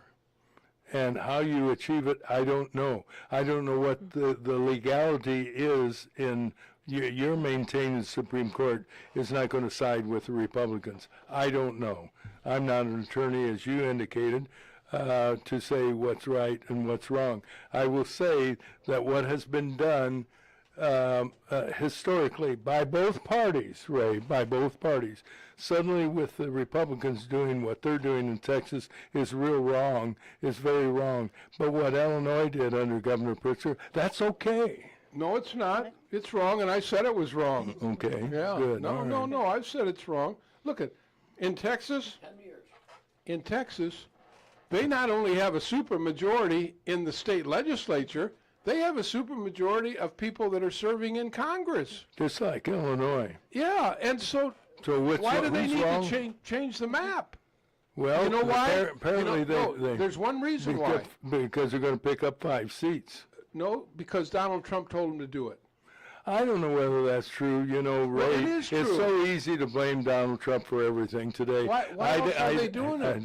Well, I don't know. I don't live in Texas.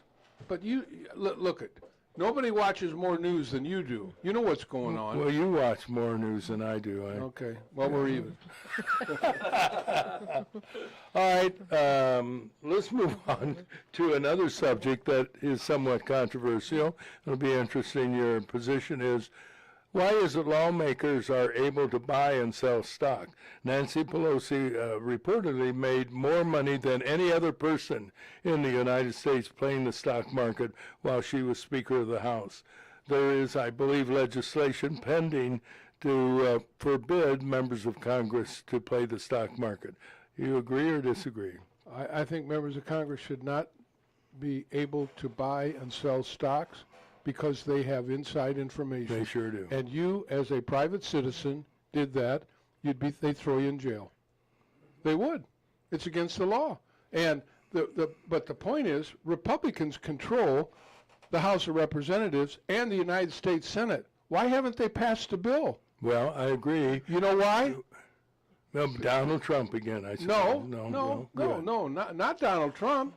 Because they want to be able to buy stock with inside information. Exactly. And that's the reason why Democrats, when they had control, didn't pass legislation to prevent it. That's correct. So both parties at fault, and the way you solve it is to get independents like Terry and you and maybe Mike to put an end to it. And frankly speaking, I would like to see more of a movement to push that. I believe a Republican has introduced a bill. Oh, no, there have been bills introduced, yeah, and both parties have done it. But the leadership has not been willing to bring them up for a vote, which it would pass overwhelmingly. Well, let's get the job done, Ray. Yeah, okay. Well, elect me speaker, and I will.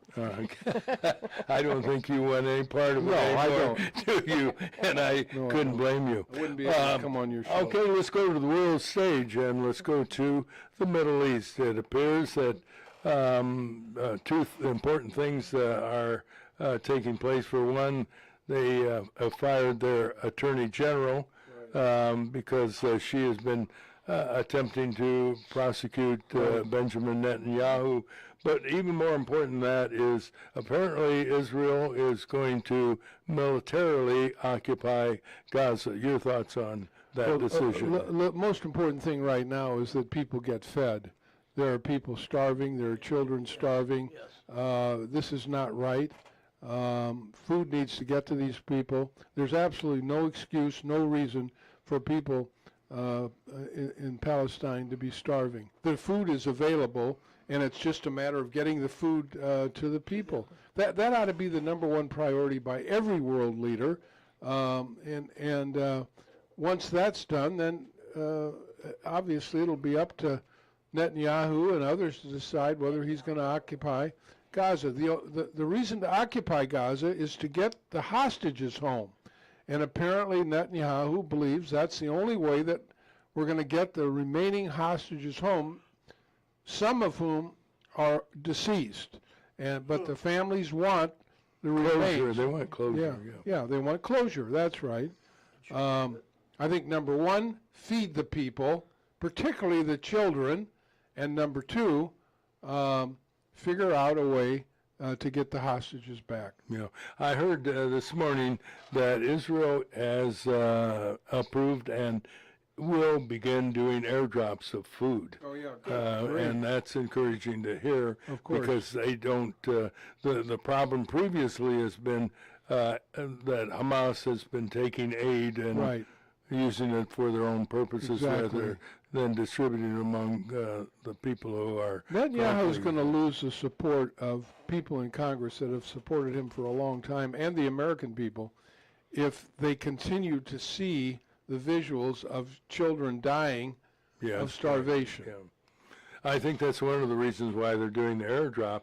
Okay, if we can't work with Hamas to get Right. the food or the Palestinians, right. then we'll do it on our own, and we'll Right. just drop it to That's right. areas of. Yeah. All right, switching back to this country, what do you think about the support that seems that the Mandani candidate for, it certainly is a socialist in some belief, while he may not be a member of the Communist Party, much of his beliefs are communist inspired, of the support that he's getting from some Democrats. Good, bad for them, for the country?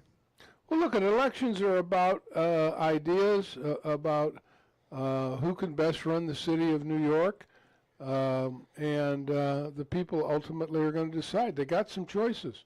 They got the current mayor, who's currently serving. They've got the former governor of New York, Andrew Cuomo, and they've got the socialist. So New Yorkers are going to have to make a decision. The socialist has been able to bring in a lot of young people and get them to vote for the very first time. And the old established communities, whether it's the Jewish community in New York, who probably are just stunned by some of the comments from Mondavi and have supported Cuomo in the past and have supported the current mayor, they'll be a big voting bloc. You have the young people that are Mondavi supporters, first-time voters, and then you have the other people in New York, like the business community, like the corporate community, and we'll see where they put their money and we'll see where they put their votes. Doesn't it bother you that certain members of the Democrat Party have embraced him, such as Bernie and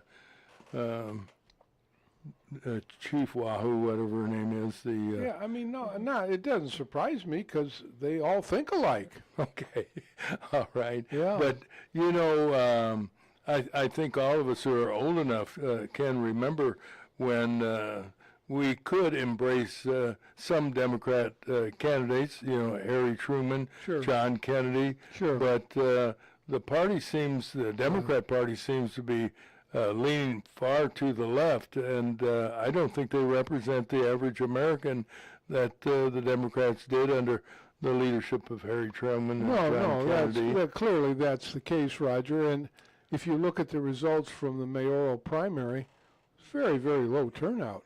Very low What was it, turnout. 13%? Yeah, and Less than Mondavi got, 15. he went door to door in a lot of these neighborhoods. He got the young people energized, and they got out and voted. And I'm sure the other people thought, well, you know, Cuomo will win or Adams will win. And They did. and so now the primary is a wake-up call for New York. Who do they want to lead the city? And that's what this election will be about. It'll be about grassroots, the candidates getting their votes out, getting their people to the polls. There's a lot of money in the corporations and the businesses in New York, and the young people that like Mondavi are going to get out and vote again. And then you got Cuomo, who's got his supporters, and you got Adams. So clear choices for New Yorkers. Yeah, no question about it. Is there some possibility that Adams and Cuomo, they split enough that it allows the third person? I think you're right. I think that's what's going to happen. I think all the other candidates will divide the ticket, and Mandani is going to be the next mayor of New York City. Would you like to bet a breakfast or lunch on that? Well, I'd like to bet a bag. I bought Donut holes? yeah, 10 Okay. donut All holes. right. 10. We're already winners. What else do you want to argue about, Ray, this morning? Discuss, right? We've had No, I a think very lively It's discussion. been good. Yeah. I've learned some things that I Yeah, was not aware of on both sides. That Yeah, I know. I spend too much time on the courts and the rinks and the fields to be, as you people are, very, very much involved. But Yeah, but you're involved, Mike. You've been involved in this community ever Yeah, since the you community- came from Escanaba, Escanaba by the moonlight. Michigan. Yeah. Have you been to Escanaba, Roy? You ever been to the UP even? No, Yeah. I haven't. That's God's no, country. no, I haven't. Have you been to Mackinac Island? Yes, of course. Oh, man, Yeah, beautiful But place. then when you're Mackinac Island, just go over to what I call the UP side. If nothing else, it's a little more reasonable. Yeah. The Detroit people all go to the Traverse City and the top. They call that northern Michigan. Well, it is northern, lower Michigan, but Right. UP is where it happens up north. I mean, that's still in the 1950s. Nice place to visit. And look at this. Now we're going to get a bat in here too. All right, I've had enough of you, Ray LaHood. Okay. And Here we go. Boy, there's Got a his good bat bat. out. Those things are- that's how. as I told you on the phone, a neighbor in the subdivision where I live in Morton stopped by one day, and we got acquainted. He was a chiropractor by the name of Durbin. I don't know if that rings a bell, but I think he played under Leo Schwall, coach at Bradley University. Durbin player He that- said, I have something that I would like to give to the university, and I know you're a graduate, Roger, and know something about what's going on. And I told him he was wrong about that. But at any rate, he came back later and dropped off a bat that is engraved, and I've never seen this done before, with the name of Leo Schwall. And that's an engraving. And I thought I would give that to you to give to President I'll do it. Yeah, we got a board meeting this week. Jim Shadid, I'll and deliver say it. I'll get the exact name and address Yeah, that'd be nice. to send give him. to you to give to Jim, because Yes. I'm sure he would send Of course, nice thank you note. a thank you note. Does Bradley have, like high schools do, a trophy Yes, case? they Yeah, do. Hall of Fame. Yeah. They have a Hall of Fame. Same room in Yeah. the Renaissance. Yeah, Renaissance. This I- could At go, the this Renaissance could, Center. this could go in there. That would be wonderful. And we can put the name donated by, Yeah, correct. That's Yeah. pretty nice, yeah. And I thought that, but you're the baseball authority. I didn't know they did that kind of thing on base. Now, as you notice, the Well- bat was broken, and he We put do it the together same with thing. some You- nails. little- I we call them brads. I was what is Little it? nails, little Yeah. nails. I was going to put tape on it, and I thought, well, somebody might want to try to hit a ball with it, not knowing that it Thank had you. already been broken. Very Well, nice. that's, Yeah. that's- Does your neighbor listen to the show? Maybe he could call in and make it official. We're going to find out. We will find out. Is there a if way they're for listening. you don't Yeah. give out a number, do you? Yeah, 309-966-4044. Dr. Durbin, if you're listening, Yeah. 9044. Give us a call for that matter. Well, since you're having a trustee meeting, give us an update on Bradley University. Well, we're going to have another year of lower enrollment than we'd like, but our new president, Jim Shadid's working on that. We're starting to raise some money. He's got a good vision for fixing up the campus and the neighborhood around the campus. So that means Main Street. He's working with the city on a plan for a grand entrance to Bradley University. So Wonderful. people, really take note of the university when they come along Main Street. And then a good vision for fixing up some of the dormitories. In order to attract students, you have to have You gotta have it, it's gotta be top. good food and comfortable living, which means dormitories. And so Jim has a They very can't be good. 1950-ish like Right, William. that's right. Wesleyan did that a number of years ago. They've got some really nice places. I've been down there with a friend, but no, you're right. And I remember even at Michigan State, well, we had a room. I mean, it was just a little, almost like a closet. You know what I'm saying? And then we had to go to the communal bathroom area, and even eating, we had to go to outside to a place that fed like four of these. The dining hall, Yeah, yeah. to the dining hall. You know, I mean most kids will tell you at universities now that they love the food. I mean, it's you're talking steak dinners, you're talking, and I don't mean it has to be all, but at least it may be a Saturday night deal or a Friday night deal, but it's important. Is what I'm getting. Sure. And because, to go to Bradley, you unless you're on a a real good academic scholarship or I mean, you better have a couple coins in your pocket. Yeah, that's right. Same in Northwestern or Wesleyan for matter, like I just mentioned. So these kids aren't. I've always said that you get a kid out of the inner city Chicago and you give him a nice room at some school and you give him a dining hall. He thinks he's at the Taj Mahal. That's right. On the other hand, you get a kid that grows up even like now in Dunlap where houses average I saw the other day almost what $300,000. Yeah. Well, they're probably going to have their own. I can go. My granddaughter, last daughter, over in Metamora. I mean, she's got a bedroom bigger than my first house. I think. And God love the place down in Florida that my son-in-law and daughter have. Their bathroom's bigger than the place I lived in for 2 years. Yeah. Those walk-in bathrooms and closets. I mean, they're used to that. So if you just show them a sterile room with we give you a bunk bed here and your part, you maybe put them down so you have it. I think Jim's right on it. I went to when he spoke at his at the Renaissance Center. I thought he was, and he is tremendous. Jim is. Well, you combine. And he's a Peoria. Yeah, Thank that's you. right. I think it's kind of unique for a university to have a president born and raised in Very nice. in Peoria, That's right. and right.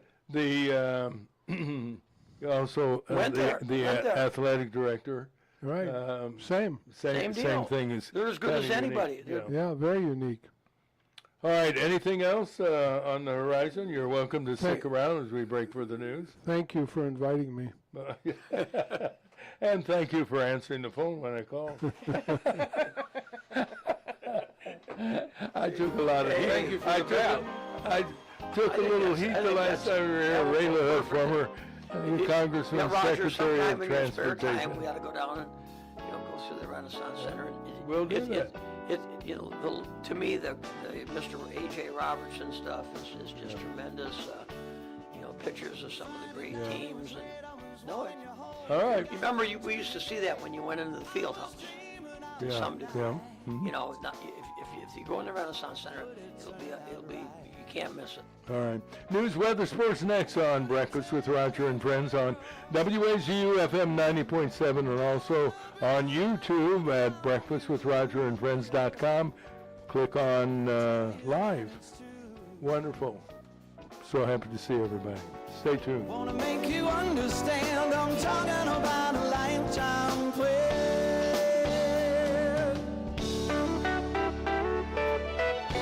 That's the way it began. We were hand in hand. Glenn Miller's band was better than before.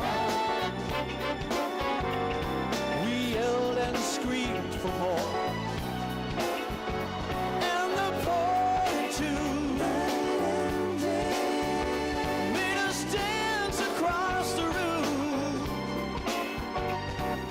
It ended all too soon. And on the way back home, I promised you'd never be alone.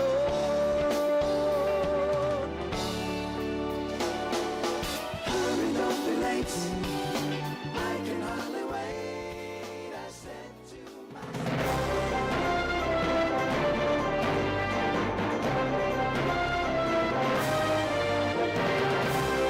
I've always loved that song, and I hope it's okay to play it, even though it was somewhat of a vocal arrangement. Nonetheless, let's get into the check of the weather, brought to you by Spoon River Home Health. They've been providing quality care for people in their Central Illinois homes for over 30 years. They're a professional and compassionate staff of nurses, therapists, and home care assistants available to care for your loved ones safely and comfortably. You can get details at 309-245-0723. And we can get details about the weather right now. Another sunny and pleasant day today.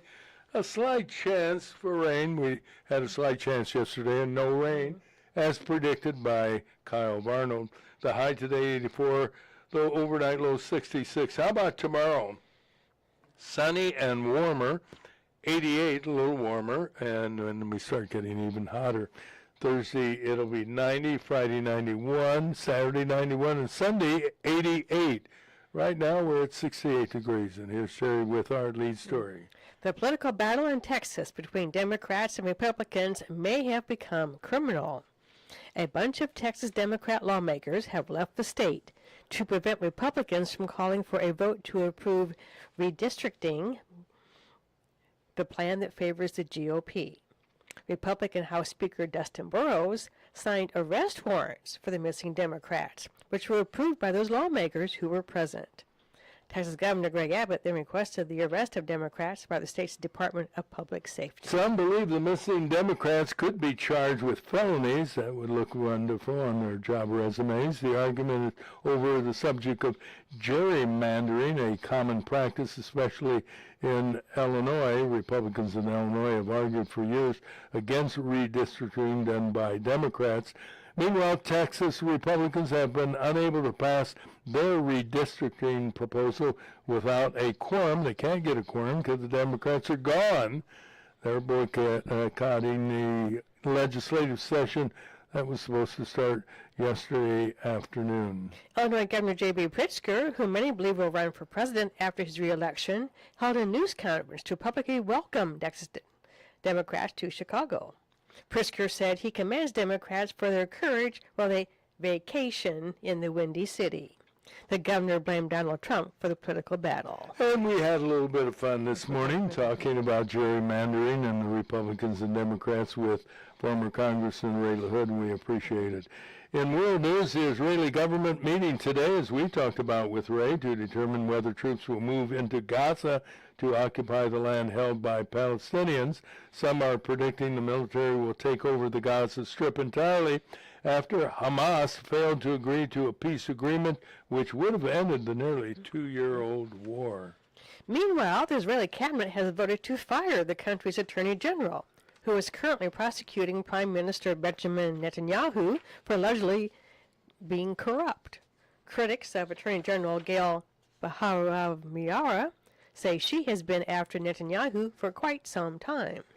The country's Supreme Court is considering a motion opposing her firing. Elon Musk put the full court press on Tesla officials. He threatened to leave leadership in the company unless they pony up more stock. They agreed, gave him about $30 billion in stock. The company's still struggling with a decline in sales. People are not flocking to buy electric cars like they were at one time, and the company's also facing multiple lawsuits. In local news, a 36-year-old man was shot multiple times in the hand Saturday around midnight in the 3300 block of Westwell Knowles Road. No other details were released by Peoria police. And a 16-year-old girl suffered a graze wound to the shoulder from a bullet last night in the vicinity of East Corrington, Indiana, on the city's East Bluff. She was treated at a local hospital. City police arrested 26-year-old Sergio Delgado Rodriguez after he allegedly robbed at gunpoint a clerk at that BP gas station on South Adams Street. That's not too far from, remember the Worm Ranch? It's Yes. a couple of blocks away, I believe, as I recall. It happened early Saturday morning, shortly before 2:30 a.m. Rodriguez didn't get very far. He was grabbed a few blocks away from the scene of the robbery without incident, and he didn't spend, after he got arrested, much time behind bars. A judge released him after he was charged with armed robbery, possession of a firearm, no FOIA card, and aggravated possession of a weapon. No word on whether or not he got to keep his gun. An accident last night injured 2 people shortly after 9:30. A car went out of control on Lancaster Road. One of the victims had to be extricated from the vehicle by first responders using the jaws of life.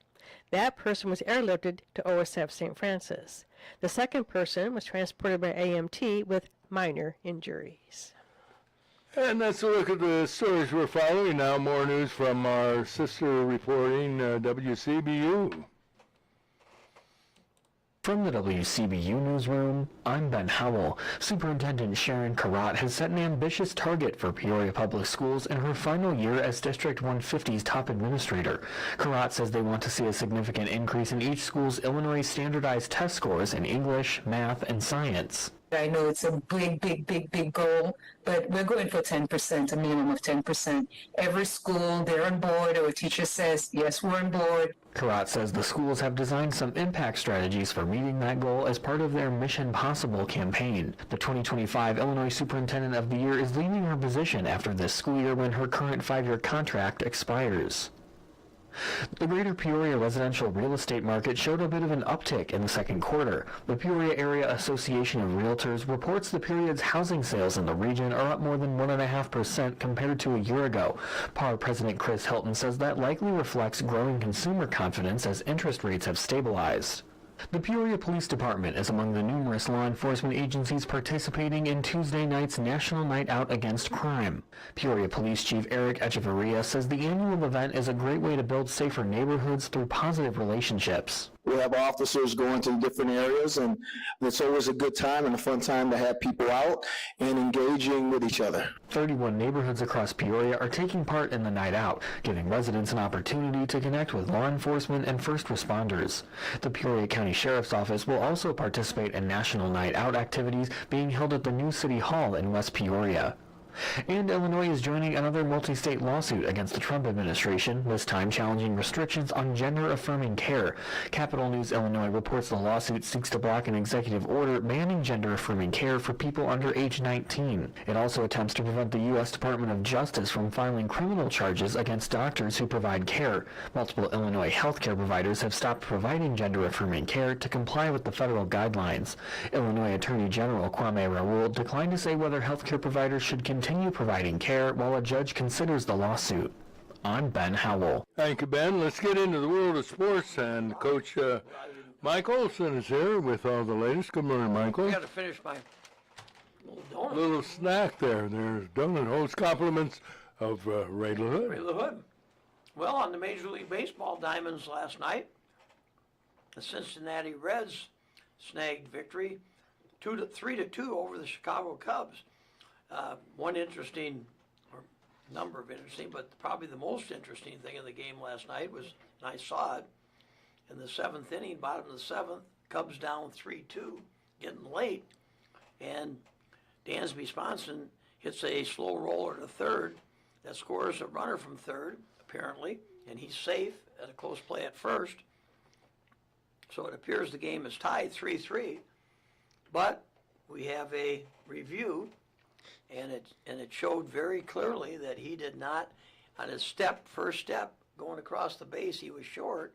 And then by the time he drug his foot across the base, you know, the ball was already there, so he was called out. He was out. Correctly. I mean, there was no debate by the Cubs at all. He missed first base by about, you could see it on the TV, by at least an inch and a half. Are the Cubs choking? I don't know so much if they're choking, Roger. It's kind of like you said, you know, you got some of these, especially their pitching. Yeah. And obviously they're pitching Crow Armstrong a little different right now, too. The other way, but I mean, they're pitching. They bring in guys that. Well, look at this Royco they got from Washington. Yeah. He has a 2-year history of injuries. Yeah. What happened? He pitched an inning or two. That's it. He got a shoulder problem. He's injured. He had it before he came. Yeah. I guarantee you. You're right. He didn't do that. No, so they picked up some damaged goods, and I blame the scouting department on that more than anything. And then they picked up this Castro, a 249 hitter, to replace other Cub hitters hitting 249. Yeah. Makes no sense of what the management's doing, other than, hey, we want to show you we're doing our best. We've been shopping around at UFS for some of these ball players. No, that's what I'm saying. This relief pitching that seemed to do very well in the first half is now struggling bad in the second half, and they just have to, you know, basically tighten it up and see what they can do, because they're still in contention, and they will probably get a wild card berth just on the. Well, I don't know. We'll see. I don't know. The teams in front of them, like the Brewers, are so. Oh, I think the Brewers are locked to win. I think in 162 games, though, you're going to have some good streaks and some bad streaks. And they're in a bad streak right now. And the key is, just like in basketball, we talk about runs. You know, Bradley's on a good run. They scored the last 10 points. Well, what does the other team have to do? They better shut it down, right? Better not get to 15. In the same token, you want to have your runs go as long as they can, your good times go maybe 20 games, and then maybe the bad times hit and you lose a series or two, shut it off at 6 games, and maybe you get a 6-game plus on it. But I want to know, speaking of winning streak and teams and so forth, what are you doing wearing a Metamora Redbird basketball, not basketball. Baseball. baseball? Baseball. Well, what difference does it make? Well, Ball, buzz ball, Oh, there's the other one. okay. A little bit bigger ball. Yeah, give it to Terry again, making a complete jackass out of me. I'm not afraid to say it. I got it from the head coach. When my Well, then you got to wear it. and I've got Because you're a big booster, because you have family over there. I've got family. I've had 3 that graduated and have done very well coming out of Metamora High School. Is the major business in Metamora McDonald's? Well, there's a chauff company over there that did a little business, and then Hallmark has a pretty good sized plant over there, Hallmark, the people that make Christmas cards? and greeting cards. Yep. You Hallmark can't really. is on the I didn't would be think the you- east end of town. But Let me tell you something. No offense, because I've shopped Hallmark for years and years, but I got tired of paying $7, $8, and $9 for a card when you can go to Dollar Tree and get 2 for $1. And granted, they aren't as good, but it's a thought. well, if they're for the grandkids, Yeah, yes, the card's going to be open, and then they'll literally yeah. the checks there. That's or- right. Yeah, and then the that's card right. gets tossed. Yeah, Or the 50 exactly, my yeah. wife with her $50 bill or whatever she wants to give them that day. Yeah. You know, and I think that card never even makes it near their room. That's You're right. filed real quickly, but and then as they put the Well, Metamora is a great town. no, you know. and I've got like I say, I've got a 14-year-old granddaughter that's just starting her High school career. career. Yeah, so and the other 3 are raised and gone, and so it's kind of like I'm looking forward to the fall where I'll get to see a football game every weekend and get to see, you know, the Sutter kid that you had a Yeah, nice mhm. interview with. Yeah, it was a great interview. Great interview that when they play Metamora, I'll get to see that, and you see the good Washington teams, and hopefully catch a couple Saturdays with some of the local teams. I got to get Ed Sutter's father on the show. Well, he'd be Grew up with Ken. Ken would be good. I haven't seen Ken in decades, as a matter of fact. And I'll as see. I say, grew up with him and his parents and his brother Don, who has since passed away, and Yeah. and Joan, the sister, lovely family. Anyway, back to sports. Back to sports. The Cardinals, they won 3-2 over the Dodgers last night out in L.A. Tonight's games, the Reds and the Cubs will be at it again at Wrigley Field at 7 o'clock. The White Sox and Mariners at 8:40 out in Seattle on the West Coast, the Northwest. And the Cardinals will be at the Dodgers in Southern California at 9:10. New York Yankees are looking for the return of Aaron Judge, who's been out, I think, on a 10-day injured reserve deal with a right elbow injury and strain. They called it a strain, so hopefully it's healed and he'll be back in action, they say, as of Thursday of this week. Sunday Morning League, 110th year of the league. They're currently in their playoffs. There was 2 elimination games last night. To be eliminated, you have to lose 2. So there was 4 losers on the opening night, and they played 2 games last night and in the elimination round. And Coles Royals hung on. They won 2-0 over Miller Lite. 2-0 over Miller Lite. Great game pitched by Josh Caruso for Coles Royals. The great Caruso? The great Caruso, yeah, and he was very good last night. It must be. In the other elimination game, Brienzo's Pizza. You know, they've got a couple. How are you spelling that? Brienzo's? Yes. It's Brien, Brienzo's, Z-O-S. Where are they located? Okay, the one's in the Heights. Heights. And They I have believe more than one? In Heritage Square. Inherited Square in the Heights, that where the grade school used to be. And then the other one, I believe they have one now out in Grand Prairie, I think. Oh. Yeah, they've Oh, boy, expanded. so it is. Is it locally owned? Yes, yes, it's locally owned. You remember a pizza company that was hot for a while, and I hate to use the analogy or the verbiage, they put the fire out. That was Firehouse Pizza. Weren't they a hot item? And Oh, yeah, we kept the one almost, it was by ourselves at the auction, the one there in Morton. yeah. Oh, yeah, 'cause it was Tuesdays and Fridays. It must have, What they happened? sponsor a team in the Sunday Morning League. They did? It's good. What happened do to them? right They now. just I don't know. filled it up quicker than... I think the one out in North Point is still open, but it's called 460 now. It's not called Firehouse. 460, yeah. It's Interesting. 460. And it's a good deal. Oh, it is Very a good minimal deal. cost And it's for, good pizza. It's a buffet. You know, they got a nice salad, and they've got a nice, Roger, you'd like this, a nice salad. Mm-hmm. If you don't like the pizza you see out there, you tell them you want sausage, green pepper, and onion, or whatever. They'll make it. And then the other deal is unlimited drinks, all included in one. Unlimited drinks. What's it? Well, give me a price range. Now, Be between 9 and 11, that's pretty reasonable. 10. Yeah. Okay. I mean, going back what we just said, Yes. go somewhere and have the $3.85 drink. That's Yeah. $4 with tax. Yeah, And there's you're no right. tax. That's it. That's the bill too. $10.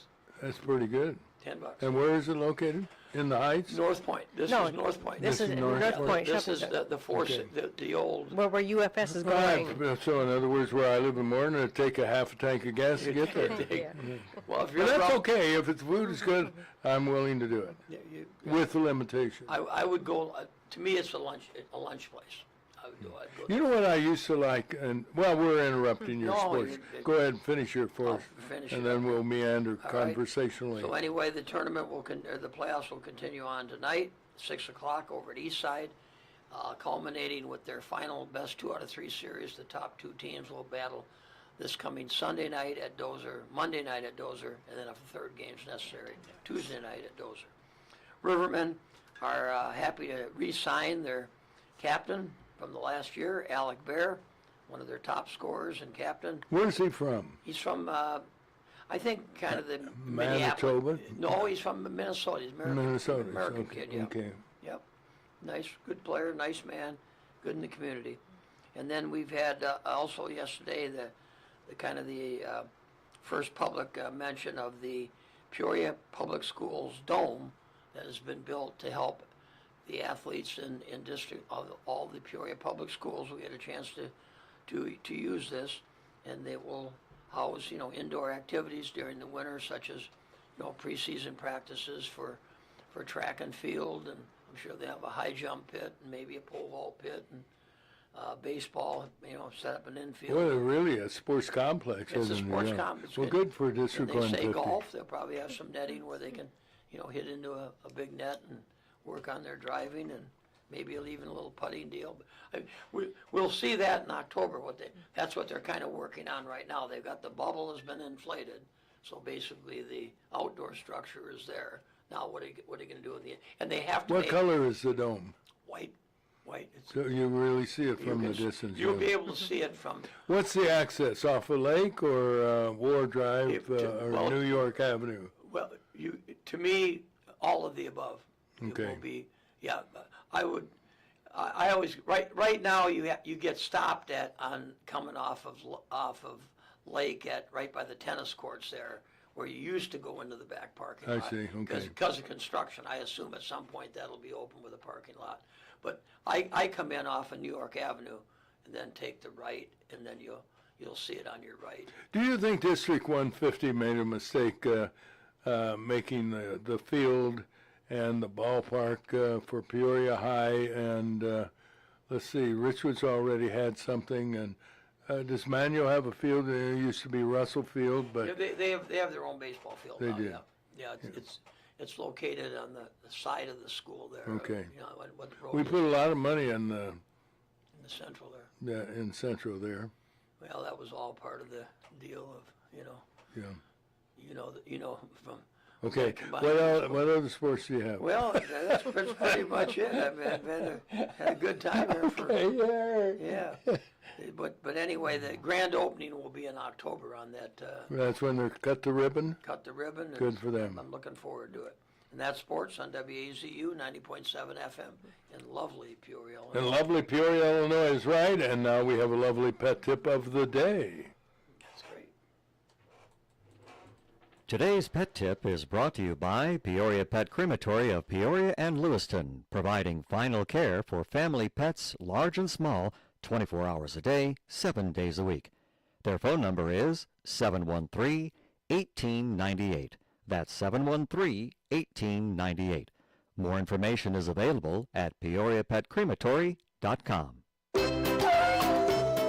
Pet lovers are dedicated to their animals, all species from horses to turtles and of course cats and dogs.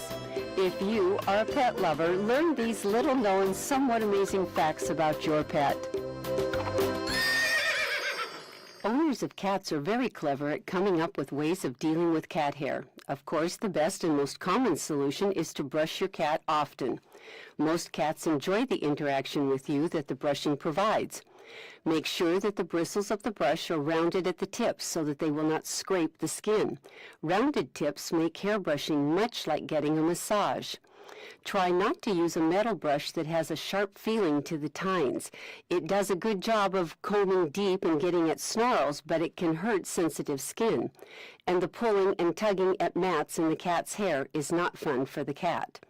When looking for the best brush for your needs, try it against your own scalp first to find the brush that will do the job for your cat's coat and still feel pleasurable. For easy brush cleanup, slip a small piece of pantyhose over the head of the brush with the bristles poking through the hosiery. Once grooming is over, remove the pantyhose, which is now laden with cat fur, and discard. No messy brush cleanup. Frequent brushing helps keep your home cleaner and also lessens the frequency of hairballs. If you still have a problem of hairballs, try treating your cat's food with 1 teaspoon of mineral oil. Don't use vegetable or olive oils. Anything other than mineral oil is absorbed and digested by the cats. This would defeat the purpose. You want the mineral oil to grab those hairs and make it easy for the cat to expel them. This whisker of information has been made possible by a grant from the Corporation for Public Broadcasting in partnership with Spot, Saving Pets One at a Time, and KSBR Studios. Produced by Joseph C. McGuire and theme music by Stuardo Glasser. Today's Pet Tip has been brought to you by Peoria Pet Crematory of Peoria and Lewiston, providing final care for family pets, large and small, 24 hours a day, 7 days a week. Their phone number is 713-1898. That's 713-1898. More information is available at peoriapetcrematory.com. Well, you're a cat lover. Terry, was that good information? Do you follow the rules of the pet tip of the day? I've tried to brush my cats, and they're too busy. As soon as I start brushing, they turn around and they want to bite the brush. And so I don't get very far with it. When you brush, you have what, 3 cats? Yes. When you brush one of them, do the other 2 get jealous? No. They usually run and hide. Oh, say, oh, we're going to be next. Oh, she that brought the matter. brush out. That's right. I don't want to be next, so they You know, disappear. interesting. Kathy spent some time at my house with my dog, and she has her dog, a little dog, just the cutest dog as all get out. My dog is showing more love and affection toward me since that dog was introduced to my household. Dogs have feelings, and it's just amazing. He has in the past would jump up into my lap. Now it's multiple times during the day. Please don't touch that other dog or hug the other dog. And I don't know whether I should go to see a psychiatrist or my dog. Maybe we could go together and put it together. No, just But- be sure he gets lots of attention. yeah, no, exactly. That's the bottom line for that matter. Okay, what do you have for us? Well, I have a couple things. First of all, this Saturday is the Taste of St. Mark's. And it's going to be just like, it's modeled after the Taste of Peoria, only you don't have to buy a bunch of tickets and then give them at the different vendors. You just pay one price up front. And if you have a family, if you have at least 3 people in a family, like a parent and at least 1 kid, that constitutes a family. That gets a different rate. If you do want to get like beer, or one place has margaritas, you bring extra money Blue for that. margaritas? Blue Margaritas has blue margaritas. Place on the way to Are you a drinker at all? No. I didn't think you were. No, I am, and the margaritas are Well, very you good. used to be a bartender. You know your drinks, don't Yes, you? I had several last year. They're very good. It's going to be on the ground of St. Mark's School, which is 711 North Underhill, up there by Bradley University. Some of the vendors include Blue Margaritas, Country Club Barbecue, Cruisin's, Kenny's West Side, Pizza Inn, Pottstown Meat and Deli, Slice Hub, Whitey's Barbecue, and I do know, he said there's a family, St. Mark's, that make the most wonderful street tacos. And they go fast. They do. Yes. Now, are most tacos spicy? That's why I'm not a big fan of. They don't have to be. I know they don't, but aren't 90% of them I would say spicy? 90% of them, yes. That, Yes. Unfortunately, it's not that I dislike them. My stomach Are you a doesn't soft dislike. taco or a hard taco? Yeah, that's a good question. Yes. Yes, doesn't matter. Hard or soft. How about you, I'm a Mike? soft. I like a soft taco. I like the crunchy. It depends. So some days, yeah, I like a crunchy one. But then for other things, there's a place in the Metro Center that has very good street taco things. Well, what's the name of it? Jalapenos? Don't say the 50s diner. No, it's jalapenos. Well, that surprised me. Got that. Yeah, I did. What went wrong with them? Well, go ahead. We went there a lot on Sundays up until the pandemic, and we used to like to go there probably once a week and have their, they had specials like Monday through Friday nights on supper meals. Without, for like $10 you would get a tenderloin and fries, or you would get a good meals, pot roast, things like that. Yep. But then all of a sudden they cut that out. They cut all the evening out. They closed it. Well, yeah, they 2. closed it like 2 in the afternoon. Yeah, so I thought that was a little. What do you think it's because they didn't have enough waiters? That's exactly what it was. Yeah, you'd go in there sometimes and you'd have to wait, and you'd look around and half the place would be empty. Well, there'd be a sign on the door saying, have patience. Yeah, we're down to like one cook, right? and that's what it was. Huh? Yeah. And see, to me, that I don't appreciate that. You're open. Let's go to work. You know what I'm saying? It was tough keeping it.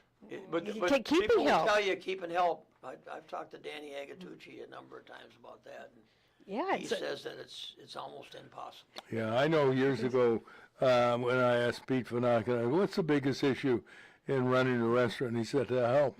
He said, sometimes they don't show up. Sometimes they call and say, I'm going to be late.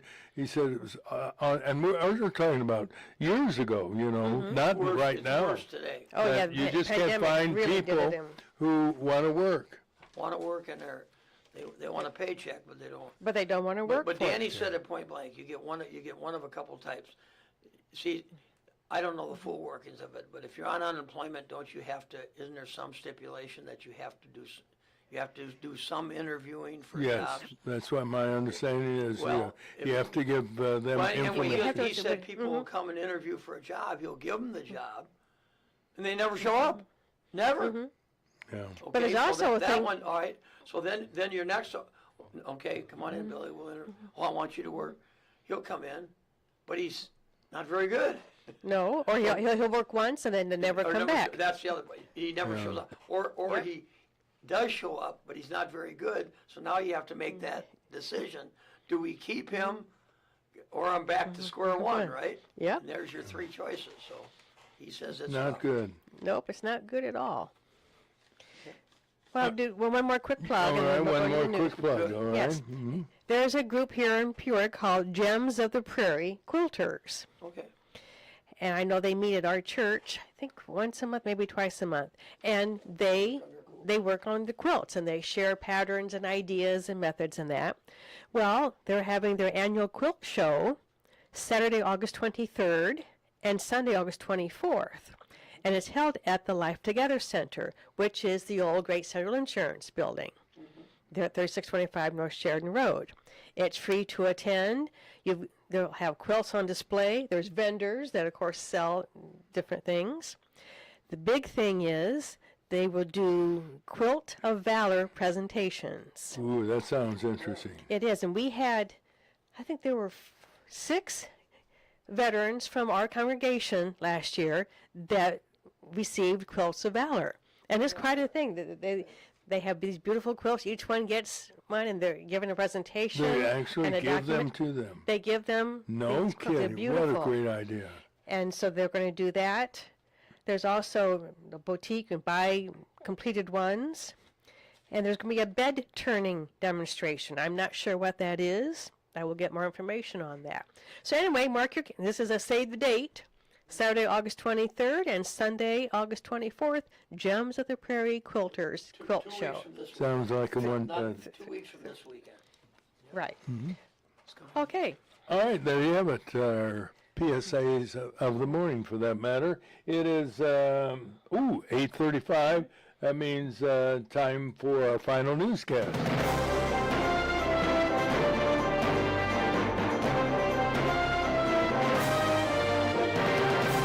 And presented by Matt Wall, CPA with Gordon Zachem Law. For more than 40 years, Matt, neat guy, has been handling tax returns and other financial matters for individuals and businesses. You can reach Matt for more information at 309-692-4030. Weather-wise, we can tell you that today's going to be another one of those great, gorgeous August mornings. Sunny and pleasant with a high of only 84. Overnight low tonight, 66. Another nice day tomorrow, but warmer, up to 88.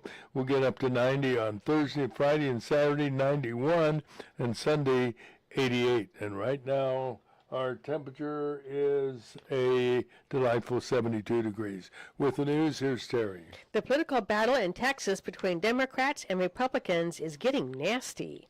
A group of Texas Democrat lawmakers have left the state to prevent Republicans from calling for a vote to approve a redistricting plan that favors the GOP. Republican House Speaker Dustin Burrows signed arrest warrants for the missing Democrats, which were approved by lawmakers who were present. Texas Governor Greg Abbott then requested the arrest of Democrats by the state's Department of Public Safety. Some believe the missing Democrats could be charged with felonies. Their argument is over gerrymandering, a common political practice, especially in Illinois. Republicans in Illinois have argued for years against redistricting by Democrats. Texas Republicans have been unable to pass their redistricting proposal without a quorum due to Democrats boycotting the legislative session, which was supposed to start yesterday afternoon. Elon Musk put the full court press on Tesla officials. He threatened to leave leadership in the company unless they ponied up more stock. They agreed and gave him $30 billion in stock. The company is struggling with a decline in sales and facing multiple lawsuits.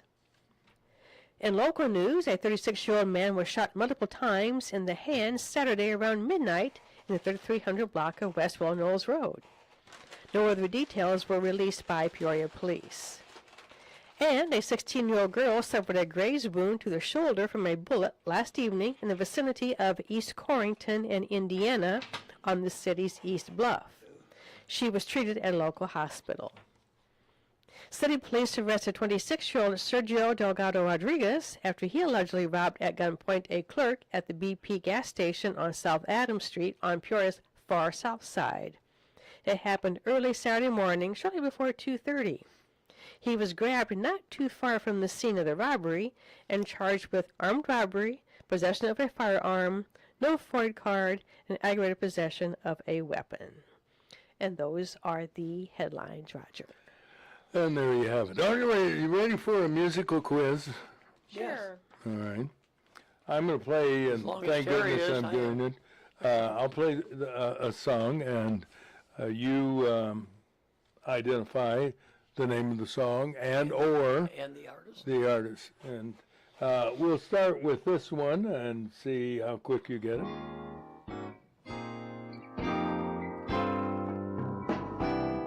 Midnight at the Oasis. Mama Modere. Can't remember her first name. Maria. Maria Modere. Isn't this a great song? Midnight at the Remember what year it was? When I was in high school, so maybe 73, 74?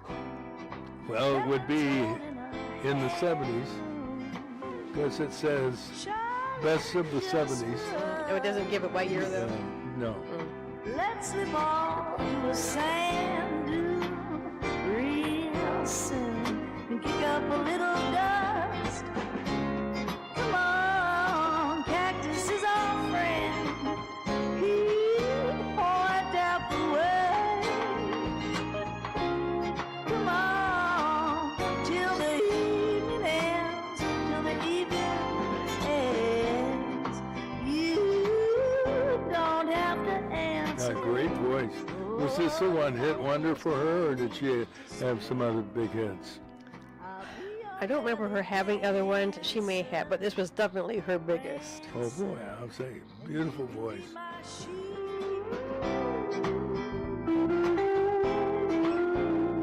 All right, but it didn't take long for that one. I think it helped a little bit with the title. It did, yes. At the very beginning. Let's see how you do on this one. Again, I'm glad you guys are doing this.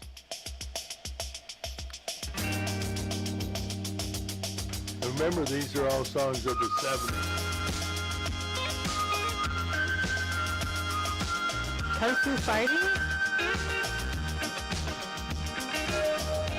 Sexy. I kind of like this song. I haven't heard it before.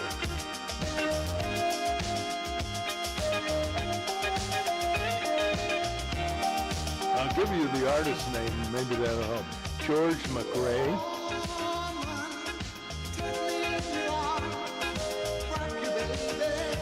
Okay, I can't remember it. She just gave the title. Woman? Rock Your Baby. That's right. I think we danced to this at the Poison Apple. I'll let you answer that.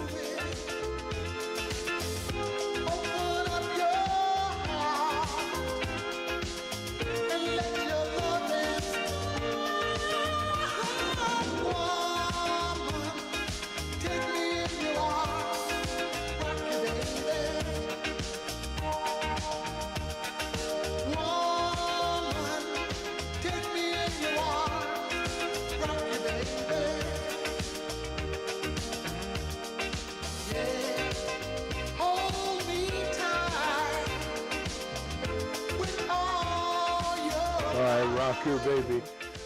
Kathy Reynolds wants to join us in the competition. Good morning. Did you know that song? I did, and I love it. You do love it. So you know who George McRae is? Yes. All right. All right, stay tuned. Here's number 3. Thank you. Thank you.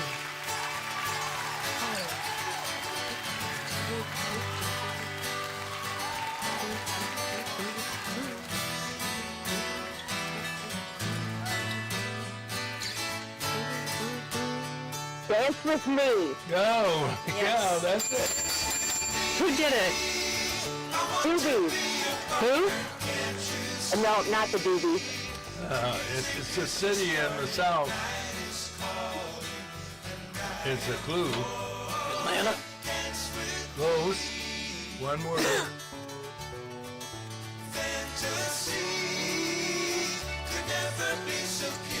Try a city in Louisiana. New Orleans. And the group is? Oh, just Orleans? Orleans is right. All right. Well, panel, you're doing very well.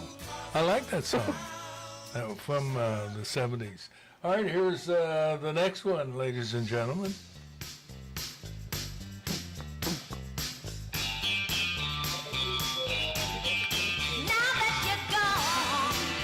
Band of Gold. Band of Gold. Yeah, wonderful. By Frida Payne. Frida Payne is correct. Yeah, I've got this 45. Woohoo! All right, let's try this one.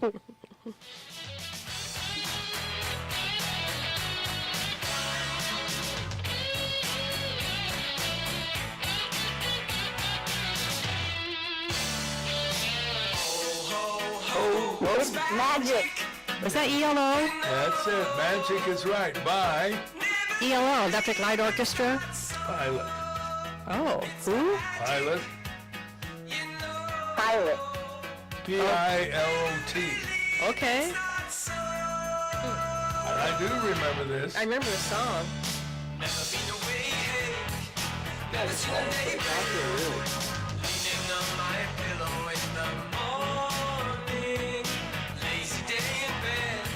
Well, panel, you're doing just really outstanding. Let's see. I think you'll get this next one, too, very quickly. 1, 2, 3, 4.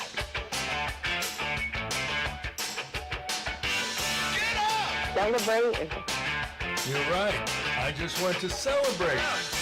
By who?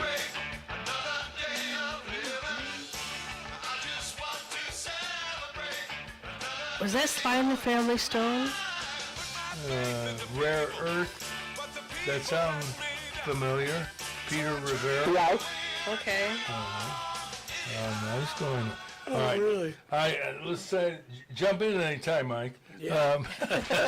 Like I told you, I don't think I've ever bought a record. Saturday night. Saturday night is correct. Bay City Rollers.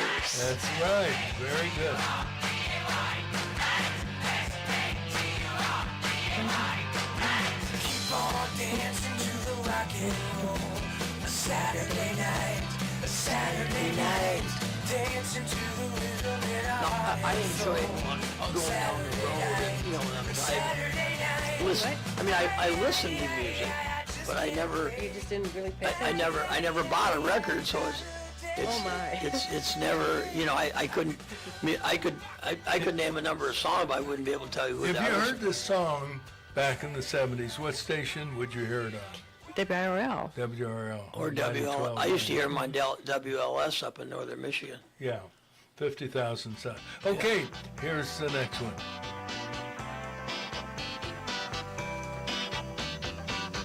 Oh.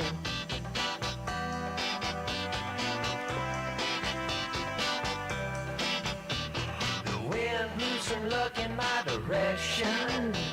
I caught it in my hands today. I finally made a tricky French connection. You winked and gave me your okay. I'll take you on a trip. Come on, Kathy, what's the name of this one?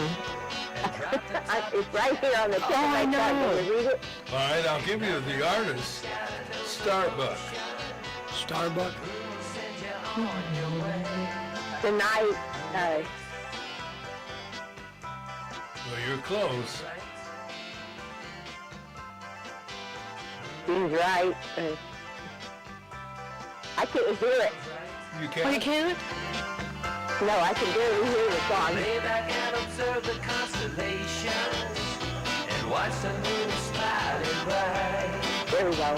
I'll play the radio on southern stations, 'cause southern been A little delayed on, Here it comes. say you came to it's Boston. a little delayed on YouTube versus the radio and the star. Starbuck, what kind of night? Start. Summer Here it night? comes right here. What? What'd you say, Kathy? Here it comes. Something feels right. What is it?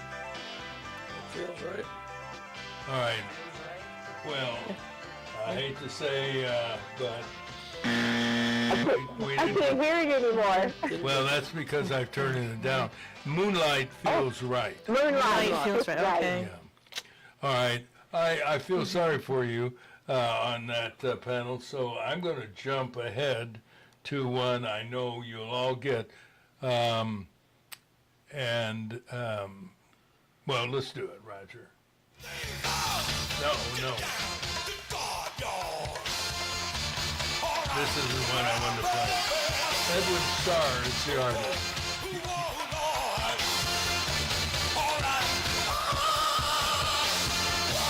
War is correct. And let me point out that it is delayed.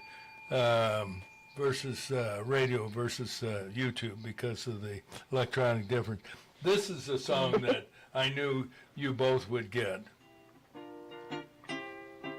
Raindrops keep falling Raindrops keep falling on my head. Yeah. B.J. Thomas. Very well. Love this song.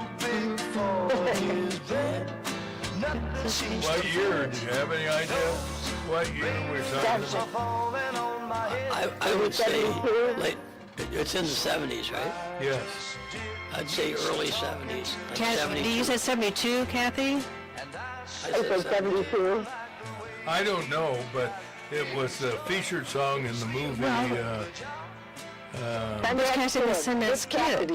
I thought that was 69. I'm going to say it was 1970. I don't know.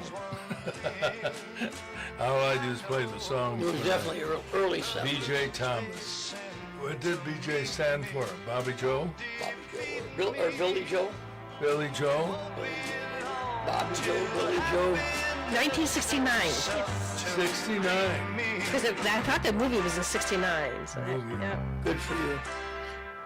Raindrops keep falling on my head, but that doesn't mean my eyes will soon be turning red. Cry is not for me, 'cause I'm never gonna stop the rain by complaining. Because I'm free. I'm free. Nothing's worrying me.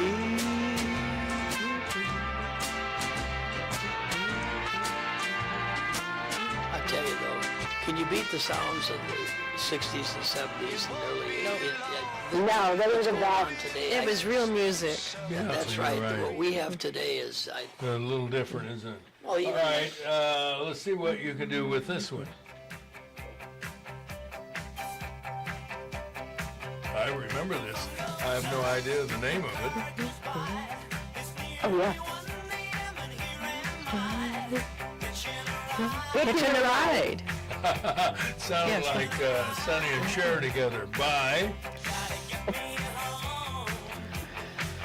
Was it a group or an individual? a group.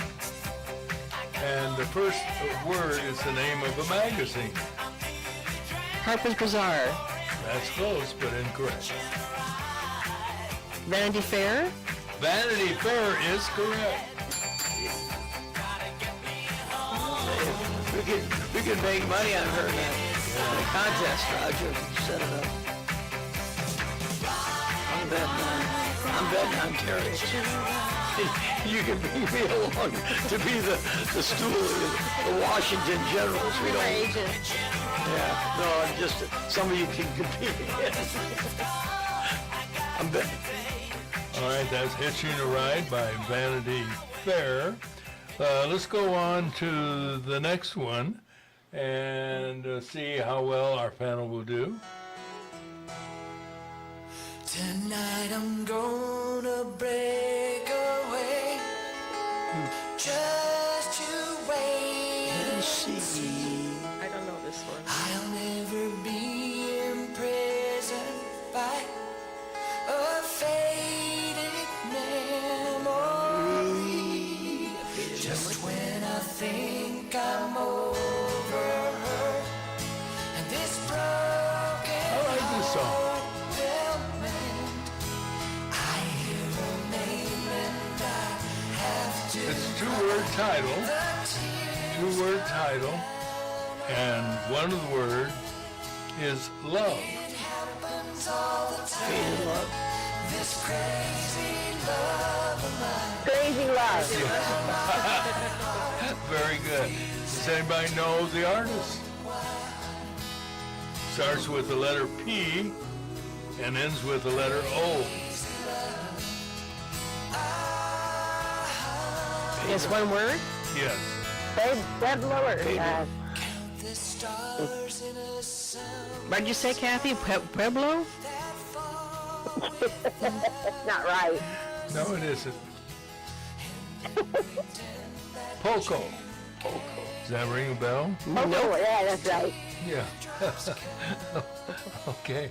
You know, so far, let's see. I think we can get in a couple more songs before the end of the show.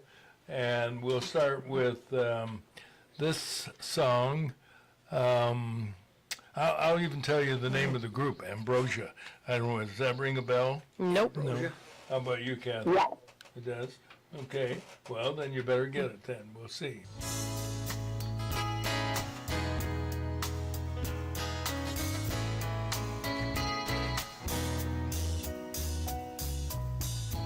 I don't know how this whole business started. Oh, I know this song.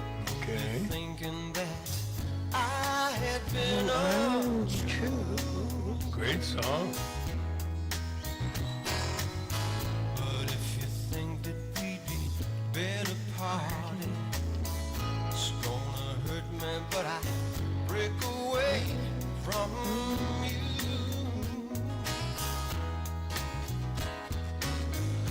Just give me the sign, I will be gone. I think here comes the title. No. 'Cause that's how much I feel for you, babe. How much I need. Oh, I need your touch. How much I need. Okay, I remember this song, but I sure would not have put Ambrosia. How much I feel for you. Title. How much I feel. Yeah. Okay. Too little, too late. I'm sorry. No winner on that one. All right. Here's. I do remember this one. Do I remember the title? Probably not.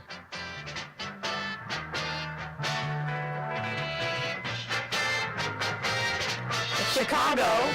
That's right. You both have that. What's the name of it?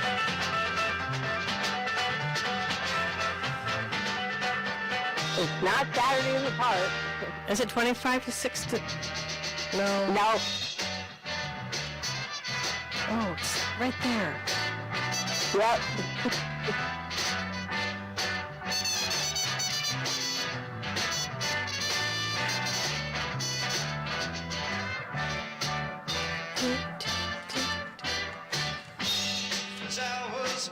It is 25 to 6 to 4, isn't it? It is. No, it's Saturday. No, it's Saturday in it's the not Park. 25 or 6 to 4.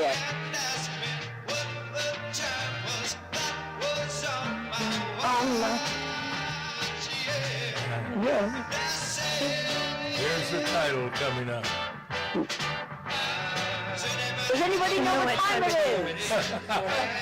Good job, Dennis.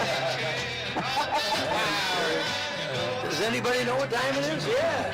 It's 2 minutes to 9.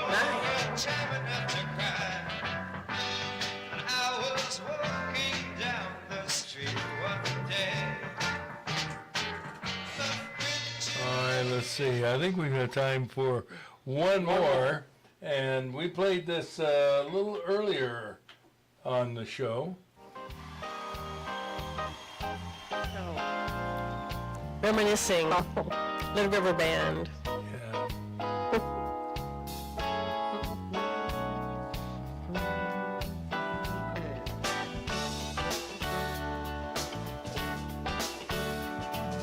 Friday night it was late, I was walking you home. We got down to the gate. I was dreaming. That's a great song. Well, let's squeeze in one more, because I think you will get this next one as well. Kind of a nice title to end our show on. Oh, it's so nice to be with you. And all the things you say you do. And it's so nice to be with you. You're going to me in every way. Honey, emotion in my soul. Who did it? So nice to be with you. Who done it? Nice to be with you. Who's it by? One word. Starting with the letter G. Oh, I was going to say Nielsen, but that's not it, right?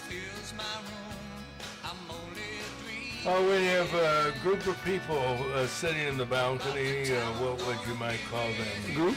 A group? A group? Yeah. Groupies? The things you say and do. Nice to hear. Grandstand. Gallery. Gallery. Oh, gallery, of Yeah, course. Hey, we're out of here.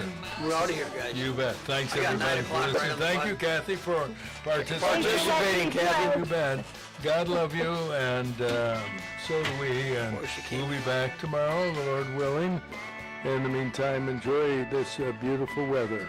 Thanks for listening on WAZU FM 90.7 and on YouTube as well. So long, everybody. When I'm feeling down, you're there to pick me up and help me to carry